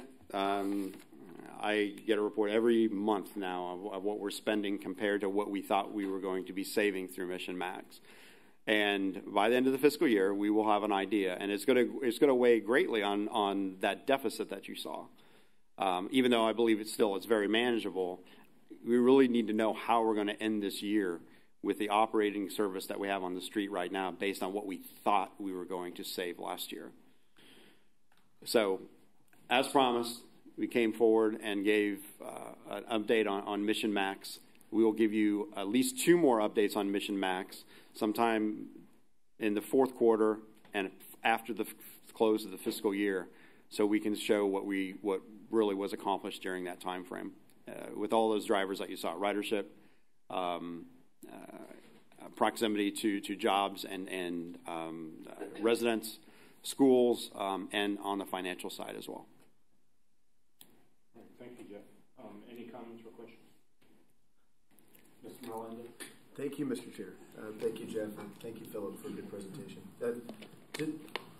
Back to Commissioner Merman's point about empty buses and your point about the savings and diesel, etc. I just wanted to point out, I made a comment earlier about, it's part of doing business. There's actually a term, and I think we all know what the term is, deadhead, right? We all know what. Philip, can you just give us a less than 1 minute definition of deadhead, just for clarity? Deadhead is just going. It's not non-revenue service. Typically, the most one is from the garage to the start of the route. Right. Or so, the route. Right. In that case, people could see a bus without people. They could. Correct. So I just wanted to point out that my comment was towards that. I think you bring up a great point, and I'm wondering, the reason I commented was if there's any opportunity to kind of micro-analyze any routes where there's a particular trip where the bell curve is just tapering off so much that literally, the return on investment of that actual trip is questionable. Maybe we should look at that. I don't know. I mean, not that you don't, Jeff, and staff doesn't, but is there opportunity to really do a deep dive where we can save, and save some, I guess, diesel? I mean, the staff is hired, but is there any opportunity there? Is that worth talking about? I mean, again, to Commissioner Merman's point. Definitely, especially at the end of the evening, there's definitely a decline in ridership. We're going to be going, through our automatic passenger counter data to see at the trip level. To see what trips are not performing, because one of the goals through the Mission Max process that we wanted to see with the network, learning a lot from the Houston model, because that kind of kicked off this whole route redesign throughout the nation. They shown that they had significant improvements with the 7-day network, so that folks could get around on the weekdays, Saturdays, or Sundays, because from my personal perspective, I won't be able to get rid of a car if I can't get around one day out of the week. So a 7-day network was crucial, but also having a core set of hours that also we're seeing a lot of benefits in our attrition rate with our operators, because having a 6 a.m. to 10 p.m. service network design, I was able to reduce a lot of the split work. And the split work for an operator is showing up for a piece of work, having an unpaid break, and then showing for another piece of work. And I understand that is the nature of our business, and yes, it does have that. But it has shown some attrition rate, some positive impacts to our attrition rate, but also to the point, we definitely have to make sure our network is productive. And if we are not having services that after 7 p.m. or 8 p.m., we will have to look at that to see if we need to shrink hours. But going through only 6 months worth of data and trying to see if there's going to be future growth, at least a full year's worth of data will give us some opportunity to see if there was an uptick towards the end, through the year. So it gives us time to analyze it. Okay, so yes. You'll be analyzing it, maybe looking for those opportunities. Correct. Almost like a hit list of, these could potentially be eliminated for savings. Correct, and we'll definitely look at all alternatives. In the service development department, we're always coming up with ideas that if it isn't a 40-foot bus idea, what could we put a van out there later in the evening or something? We're always coming up with ideas to save that money. Councilwoman. Yeah, I just want to point out that we talk about keeping these, the drivers. You can't go to a 15-minute interval just by driving faster. You have to add a bus or two. And I'm sure that's exactly where we put these employees. And we're only as a business has to look at its employees and take care of them as well. And I'm happy that we were able to do that. That's important to me. So, every time I see these numbers about, I mean, this increase in all these 15-minute frequencies, I mean, that's exactly where we put our people, is more buses. We just put them there. Ms. Shanahan. Yeah, I would say this was very successful, even with a $2 to $4 million.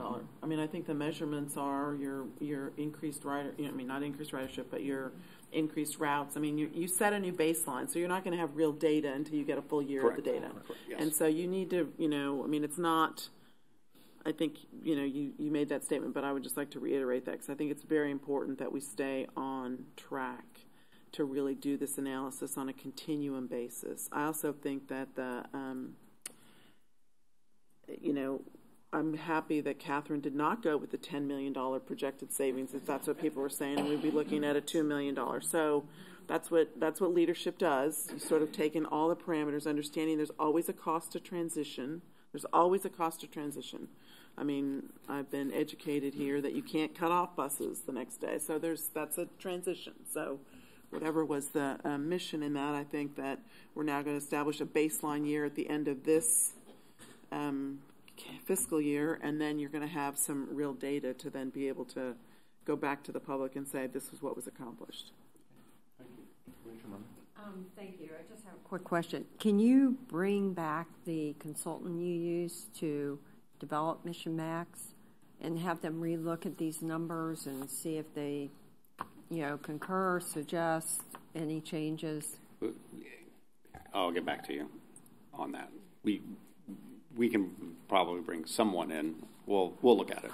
Well, I mean, it's just, I mean, if they helped you sit down and put the whole plan together, right. Obviously, it might be good to have them revisit their work and see, if they can make any other suggestions, since they spend a lot of time getting to know our routes and all that. Right. Yeah. Thank you. Commissioner Kent. Thank you. Just to highlight a little for the public and for all of us, I just think it was a really good presentation. And again, I just want to emphasize how successful it's been to do exactly kind of what the newest science about all this is saying, and that's to, when you have a successful route, to increase your frequency, to look at your extended hours, and to look at your weekend to really do the best you can in efficiently serving and increasing your ridership. And again, I'm looking at Hillsborough Avenue here, 66,000 to 77,000, a 17.2% increase.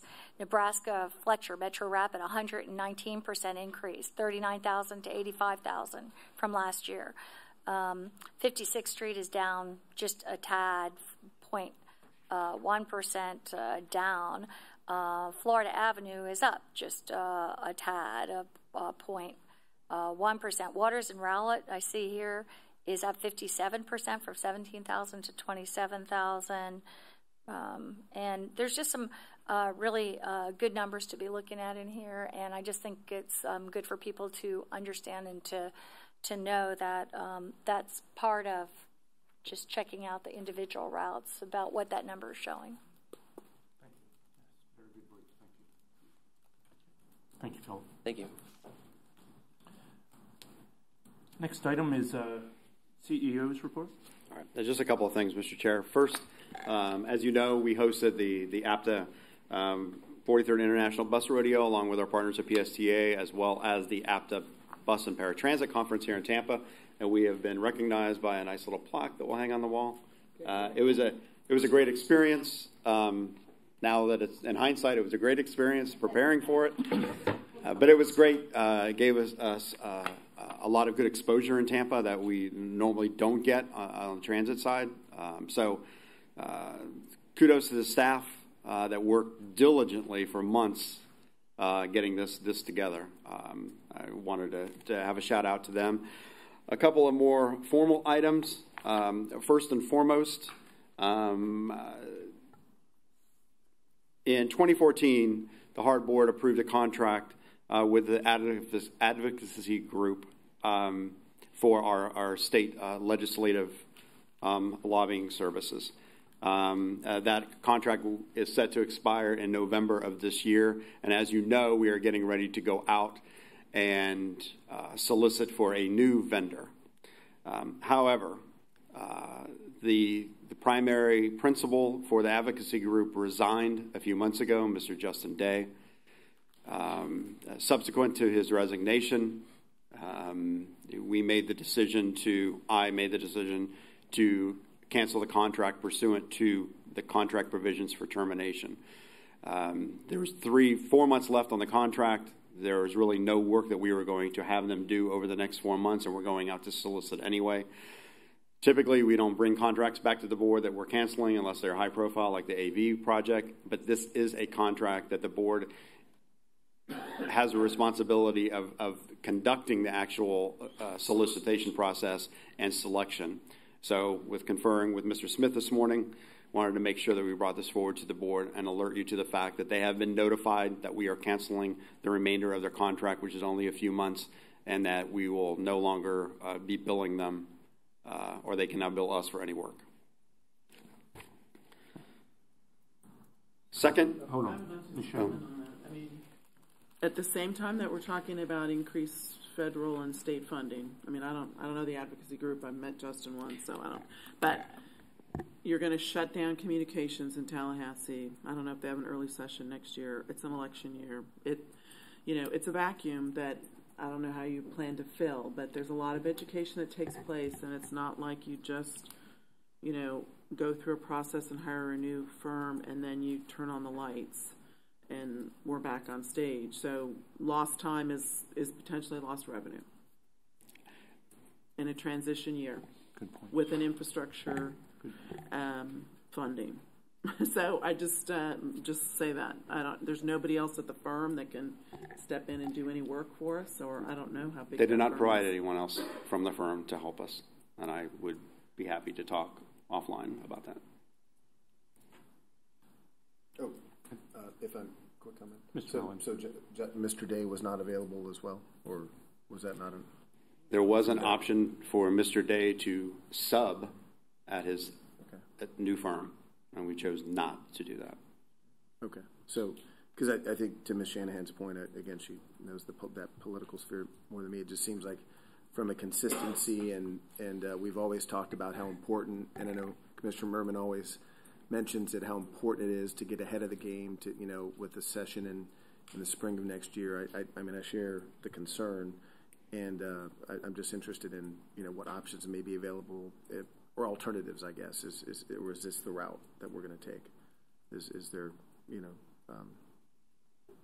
are there? I guess we'll just accept whatever impacts there are. I mean, to having that severing of communication. And I would argue that the communication was not that good to begin with. Okay. When is the new solicitation? Right. It is coming before July board.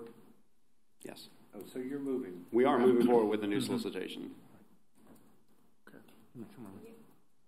I just want, this morning there was a big chamber breakfast with the leaders of the Florida House and Senate.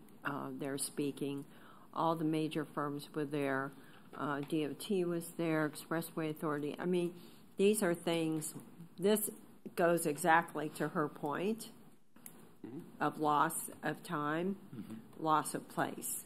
And we just need to be very mindful to move quick on this and not lose our place at the table, because they had a lot of questions about transportation. They were very specific about what they were going to support and not support, the leaders. But we need to make sure we have representation that's engaged with those folks. And we had representation there this morning. But you did? We did. Our senior manager of government relations and business relations. I didn't see him. He was there. I did not see him. Any more comments? You don't. I wanted to thank Commissioner Kemp, Councilman Suarez, for their participation in the electric bus demo that we had in downtown Tampa this last week. It was torrential downpour, but that's why it was successful. There were a lot of we had good press coverage. we had folks just randomly showing up to ride on it, which was interesting. I would like them to just get on a regular bus. However, it was a successful demonstration of that technology, and we are looking at ways of maybe getting a pilot of a couple of vehicles through the federal program that's available right now, a lot like PSTA has done with their demos, and maybe teaming with TICO on charging stations and those types. So those are discussions that are up in the air right now. Last week, I had sent you an update on or notification that we had an accident with our hyperlink. I have real no new news to provide to you. It is still under investigation pursuant to the firm that is representing Transdev. It was not a HART vehicle. It was a Transdev vehicle with a Transdev operator. They have still not released the identity of the victim or the actual report of the incident itself, but I will continue to update you as information becomes available. And with that, I conclude my presentation. Thank you. Commissioner Kemp. I just want to thank Mr. Stewart for doing such a good job putting together at the last minute Proterra's coming here and making the bus available for people to see. Some of the comments that people really enjoyed it. It's kind of a quality experience, very quiet. It had a big room in the back that sit 10 people, and apparently they have 25 of those buses in Philadelphia, and people really enjoy that experience in the back, kind of like almost like a conference area in the back. I thought they were well designed to be a little more open than our regular bus experience. Felt like what people consider a premium bus experience. A big window at the back, which isn't usually available. Buses and windows throughout because of the way that the batteries were deployed. They are more expensive than our usual diesel bus, but right now or CNG. Right now, as we know, the diesel bus is kind of breaking our budget, and more and more across the country, all of the transit agencies are moving into some electric buses. There's a federal grant now that is looking and has almost primarily exclusively funded electric buses. So I appreciate the opportunity to have them here. I think it was very well received, and I think it would be very good for us to look more closely and move into that area. Okay, thank you. We'll move on to the chair's report right now. I'll defer the chair's report until Commissioner Miller gets back here on July. From my standpoint, I want to thank everybody here for a very robust conversation on the issues, and really do appreciate all the inputs. We'll go down. General Counsel, anything? Yes, good morning. One brief item. We have, through some interactions, recently found there's a need to revisit some policies. Some of the policies are conflicting with employee manuals. Some of them have not been updated for several years. We need to make sure they comply with applicable law and are clear and unambiguous. You also have a current policy, however, that says in order to amend policies, this board must take an affirmative vote to do so. So today what I'm asking you to do is, and I'll get you a specific motion in a minute, but basically to authorize the review of the policy. The policy that requires you to do that also indicates you will set a date for that review. I would recommend, and I'm giving all the background and I'll recommend a motion. I'd recommend we think about October because one of the things is if the changes that we are making constitute a rule under Chapter 120, we have a different process. So we need to make sure we do this carefully and legally. So it will be a slightly more involved process. One of the things I'll also tell you is I'm going to seek to have Julia Mandel lead this up. This is all within our standard employment agreement. There's no additional costs associated with this. And that'll give Julia an opportunity to come up to speed, and you'll have some more depth in terms of representation from our firm. So basically what I would like to do, you do have the option to assign this to a committee, a standing committee, or an ad hoc committee. And what I'd recommend you do is you have us start the process. We have to develop written proposals. When you have that, if you think it's more involved, then maybe that would be the appropriate time to refer it to a committee for analysis. But ultimately, it comes back to this board for this board's approval of its policies. That having been said, what I'd recommend is something along the lines of a motion to review and prepare written proposed amendments to board policies to update, clarify, and comply with any changes in the law and to be consistent with other HART policies, and to bring those back to the board for review and consideration. Okay, we have a motion to approve. We have a second. Yes, ma'am. When was the last time this was done? Globally, not to my knowledge, not since I've been here. So it's been too long. Okay. So we have a motion. We have a second. All in favor? Aye. Any opposed? Okay, so approved. Thank you. That's it. Okay, thank you very much. The rest of our reports are in the back of our binder. I'm sure everybody has read those already. The last thing for business here will be, or not the last, but public input regarding general concerns. I believe we have a Mr. Cloyd out there that wants to present.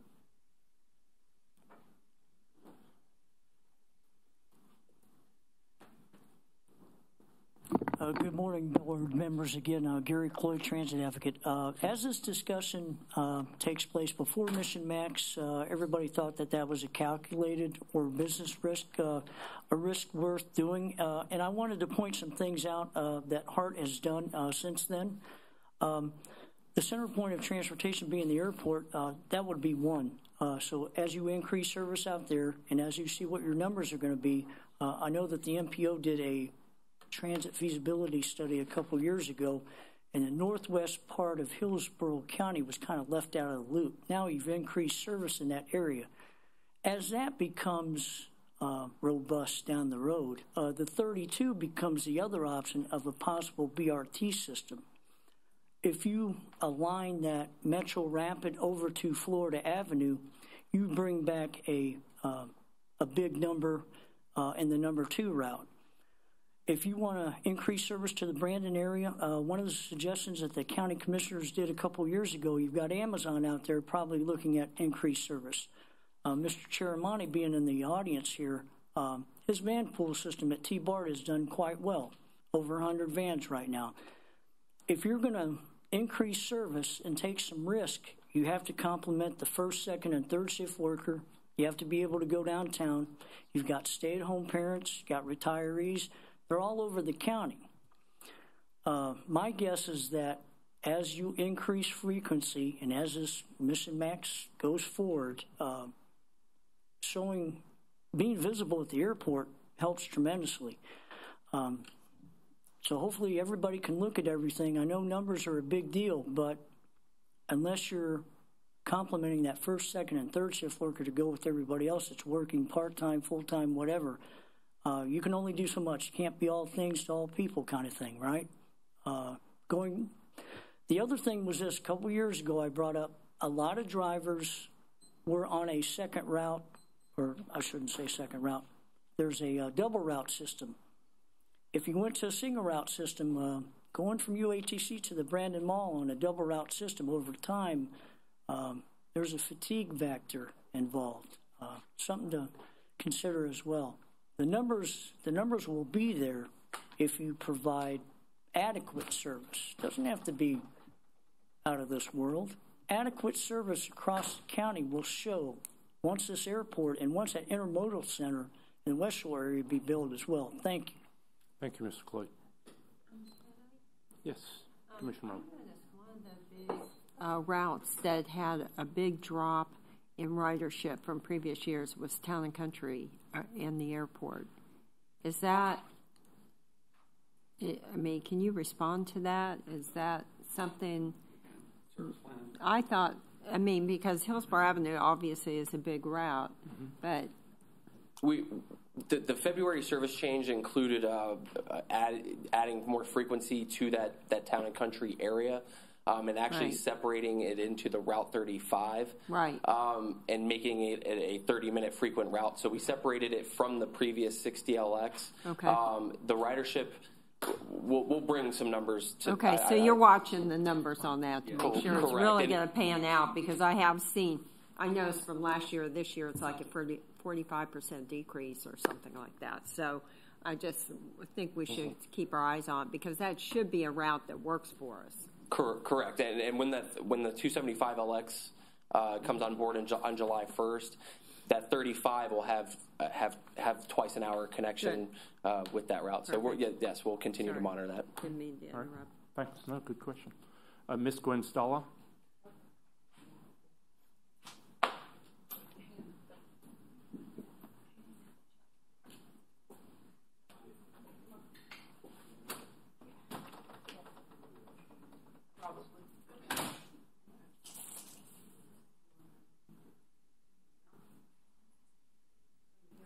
Mr.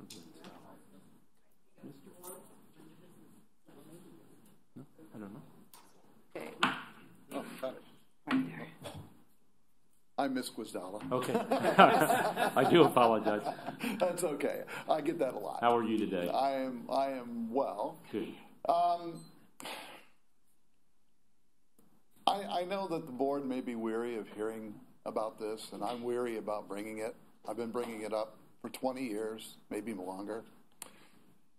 But announcements on the fixed route systems are not a convenience for us who are blind. They are part of the implementing regulations of the Americans with Disabilities Act.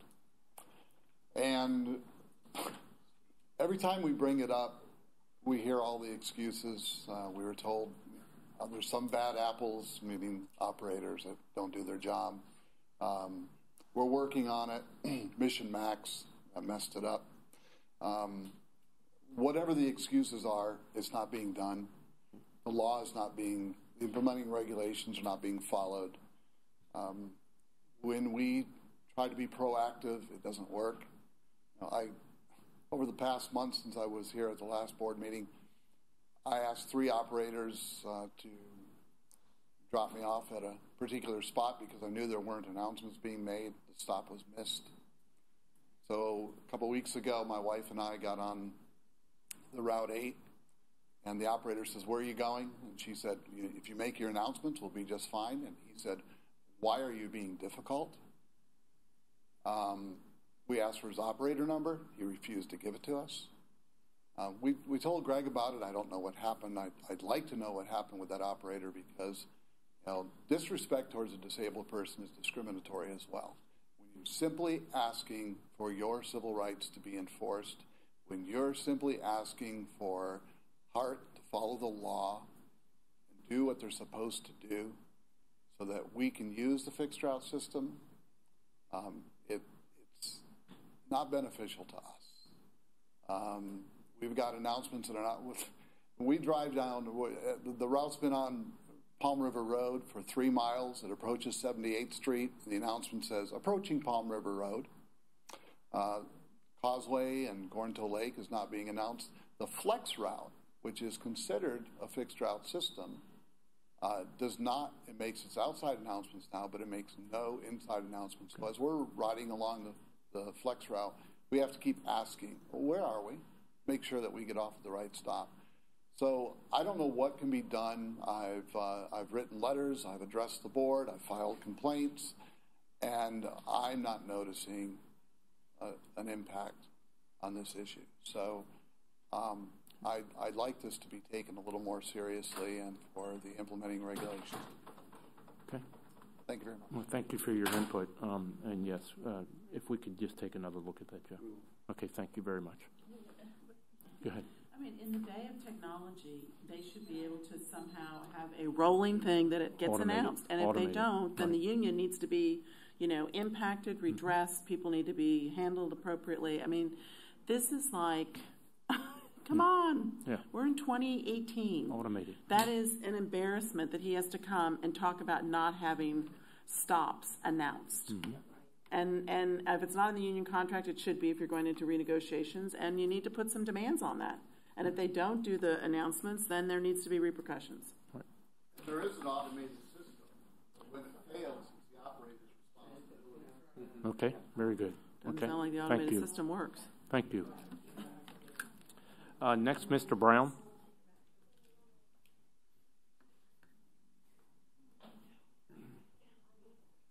Good afternoon, everyone. Good afternoon. To the board. Y'all gave me a lot to chew on today. I'm not going to even talk on any of it. But I did address a couple meetings ago, a few meetings back or whatever, about the 360-60 route. which again, as much as a lot of people hate Mission Max, I appreciate and applaud the addition of those routes. Thank you so much. It is coming in great handy. I'm begging again, once again, for a stop when you come off of Causeway and to make that left turn on Brandon Town Center Drive, going up towards the mall. I know you can't see it because I don't have projection or nothing, but anyone want to take a look at it.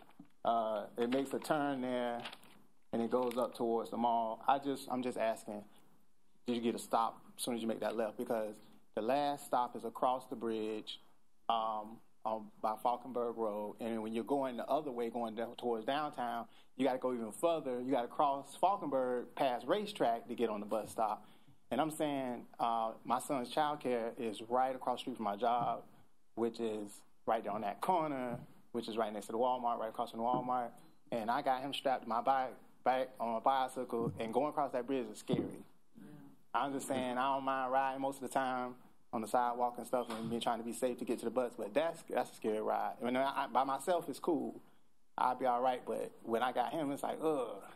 I'm just begging somebody to please put a stop, at least one coming, one going. And it also changed my commute to a whole lot, because if I'm trying to commute back home, if I can take that route, and if it'll stop there, because if I don't have my bike, I got to walk to the mall or from the mall, and then we finna get into the summer.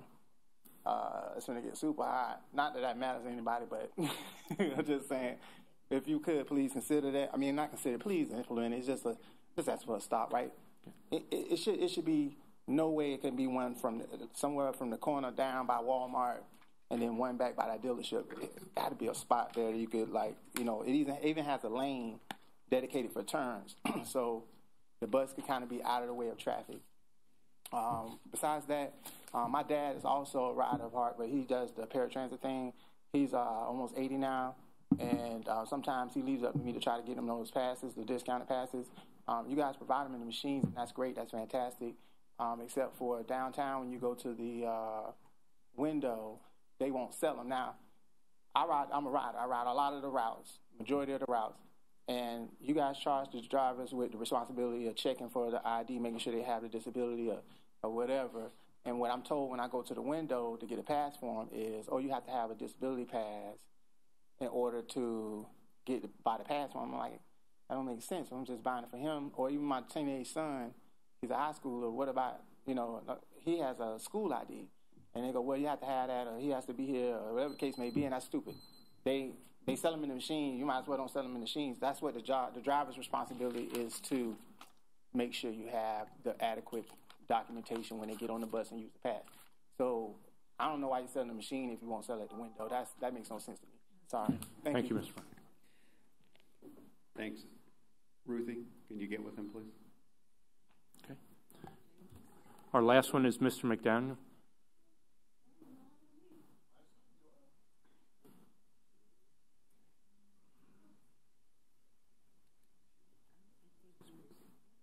Good morning. Oscar McDaniel, retired bus transportation manager with HART, retired April 30th, 2018, 35 years, 11 months, 4 days of service. I come to you today because I'm not an employee anymore, and I can speak on the issues that we have at HART. And now I am concerned as being a proponent for transportation for everyone in the city of Tampa. My complaint here today is my exit interview with HART was the worst interview I ever had with HART.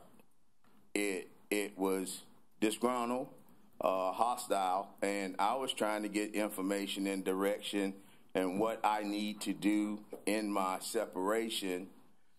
Just pronouncing the director's name wrong, Miss Biscate, which I said Biscuit accidentally. It throwed everything off the track. I noticed that the meeting was going to the left, and I didn't want any problems, and I just took it from there to leave. But my interview, I received no copy of my exit interview or what I've had.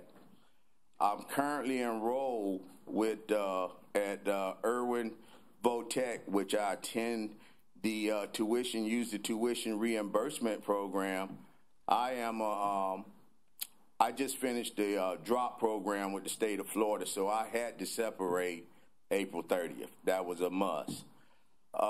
In my application for the program, it said when you retire or resign, I would be paid the 25% of the tuition fee, which that wasn't really the issue. It was just my question.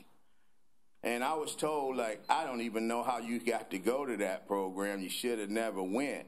Well, in my retirement in 1 year, I can come back and work for HART. I could work in the maintenance department. But I'm just going to park that, and I wasn't happy there. I want to touch some other issues. We look at these FTEs and our direction of where we're traveling. Me being a manager and from experience, the buses at HART are in bad shape. The shop don't have a director running the shop. I was short of buses many days. The annunciator, it's not working. At Mr. Guastalla, I apologized to him 100 times and told him we're trying to get better. We need to look at these items. We're short of buses. How could we can have frequent service, 15 minutes, 30 minutes, but first you need a bus that run. On the weekends, the shop is basically closed. The union is ran by radicals there that basically runs in on the other side, and they don't want information to come back to the board. My 3 minutes, I have to wait the next month. They don't want information to come to the board, but I always ask, what's our tolerance levels here? We had certain operators that was just continuously breaking violations of that contract, but yet management didn't agree with the language in the contract. It was too stern, too tough. But that was a board-adopted contract that was passed.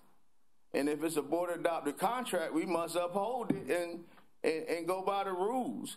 I've had many EEO complaints on me. I was bad guy. I was biased. I couldn't help if they were breaking the rules, which could have been supported through evidence of video, multiple witnesses, and I would be told to conduct terminations and what have you, and I look like a fool. They bring them back to work.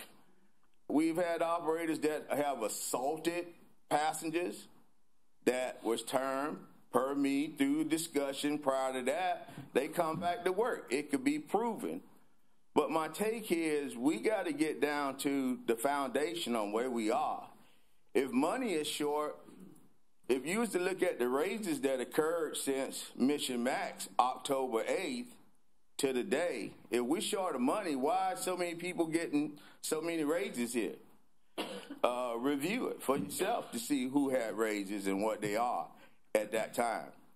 I received no paycheck stub. I signed, mail my paycheck to my home. I received nothing. I'm just basically guessing. I called the payroll department once and they mailed me something. I wanted the employee insurance, which I pay on my own. I just went to the bank and got a certified check and bought the $753 down here to pay for my insurance because I didn't want it to lapse. But that interview, I couldn't believe what I experienced with that interview. I gave my heart to this agency. I seen HART grow when the furthest bus only went to Hillsborough and 40th from 1982. I drove the bus 18 years. I dispatched for 10 years. I trained operators for a year and a half, and I was a manager for 8. But under this current regime, as I was trying to fix issues, it seemed as though I was a problem. And I was offered to leave this agency 3 times, which was sad to come to that date and be offered, do you want to leave? We hear you not happy. Yeah, I wasn't happy because it was just turmoil around the place that the buses were short. If you need 100 buses in the morning, those buses need to be ready. If you look at lost trips, when you speak of deadheading, Look at the lost trips from January to April in miles and running miles. There's some 4,000 miles in lost trips, but you don't hear about that. A lot of it is attributable to Mission Max with the 12-minute frequency. I can say once you hit Columbus Drive, it's impossible for a bus to keep a 12-minute frequency through the day with the lights at Nebraska to Hillsboro to Sly. Basically, with Tampa roads, I see a 30-minute frequency will at least ensure that the service is there. Hillsboro experienced the same problems. Operators don't come to work. They miss 2 weeks, 3 weeks out with no doctor's note. I worked on it. I was just spinning because the union would go in and the union would fight me. Oscar's acting crazy. Oscar's doing this. I was only upholding the contract as my job required. But thank you for hearing me today. I'm after my 3 minutes. You will see me more at these meetings because I was upset. I always had to make the MacDill route look good, but I was robbing the local routes of a bus. I would steal a bus from the local route to ensure that MacDill get their bus so that they wouldn't come down and send an email to you guys, and then it was chaos across the board. I am grateful for HART. I raised my 3 children here from birth to adults. HART took care of me very well, this agency. But I am very, very upset. Now, I was offered a party to eat some punch and cake, but I didn't feel right. I denied it, so I don't want to say I wasn't offered. But we got some work to do with the buses need to be ready. Those announcements need to be fixed. Not only was it broke with Mission Max, the buses just don't get repaired. You get the same bus coming back the next day, so it go to another operator, and you have the same problem. As we sit here today behind me, there's some 16 staff members that sit behind me of a high pay that should be at work working if we're trying to get better and working on our issues today. What good is to have these 16 people down here?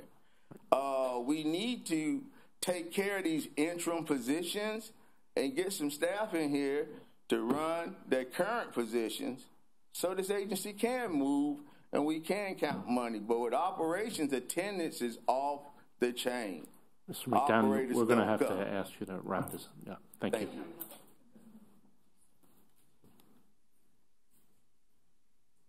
I know I'm not on the list, but I asked my husband to put me on the list because I was late because of the ineffectiveness of the HART yellow cab, which you have heard over and over again.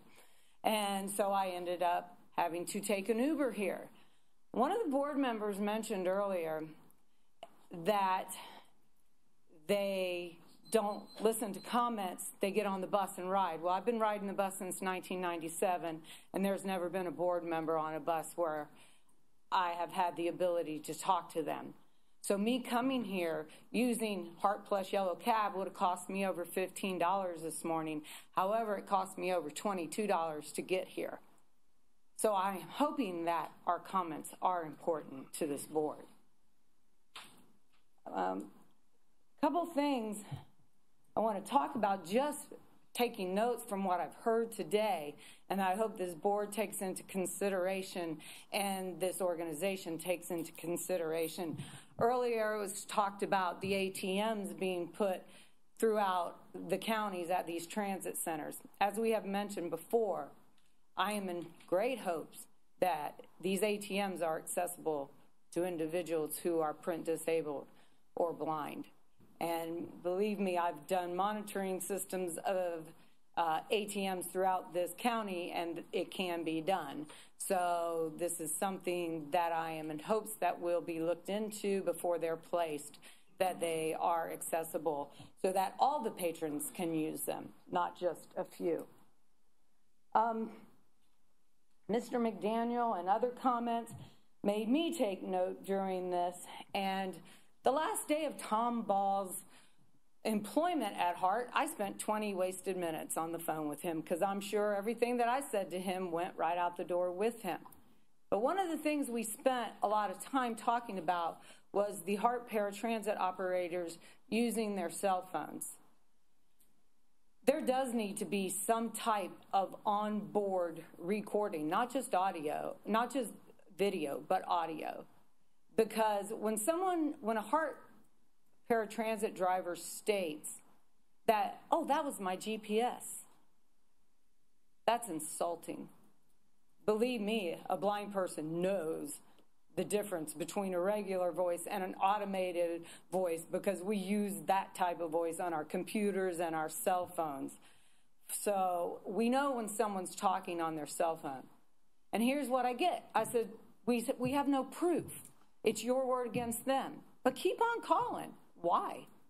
Why do I want to continue to let you know that your employees are violating your policy when all I get is it's your word against them? And there's no way to validate that this is happening. Well, if you call back 5 times on the same person, then we'll know. But that is unrealistic for anyone who knows what the system is about and using the system.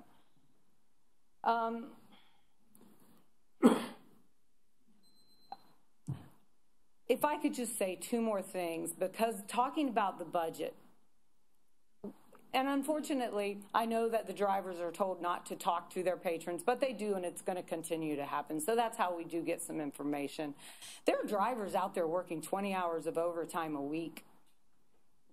What kind of money is being spent on these overtime fees? Why don't we do a correlation between the overtime that's being paid and being able to hire new drivers? And maybe we'll be able to do that. Also, I will say, and I'm glad to hear the policy is being looked at, because when a driver is being shared, and I don't know if this is true because I know there's a lot of rumors that go on out there as well, but shares that they're mandated to work on their days off when they are told to. And a driver tells a patron, I don't know if I'll be able to attend my daughter's graduation because it's on my day off. But we're so short-handed that they can mandate me to work. And if I don't work that day, then I'm going to get penalized because I'm going to go to my daughter's graduation.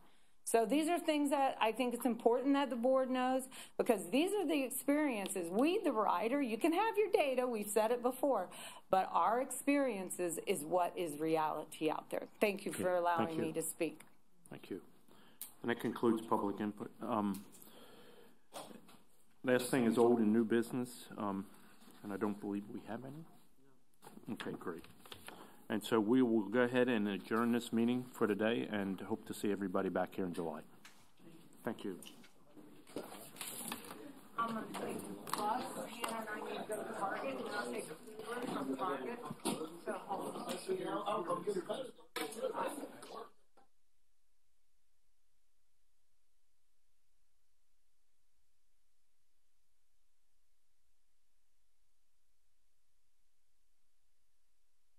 I'm joking, because none of these things are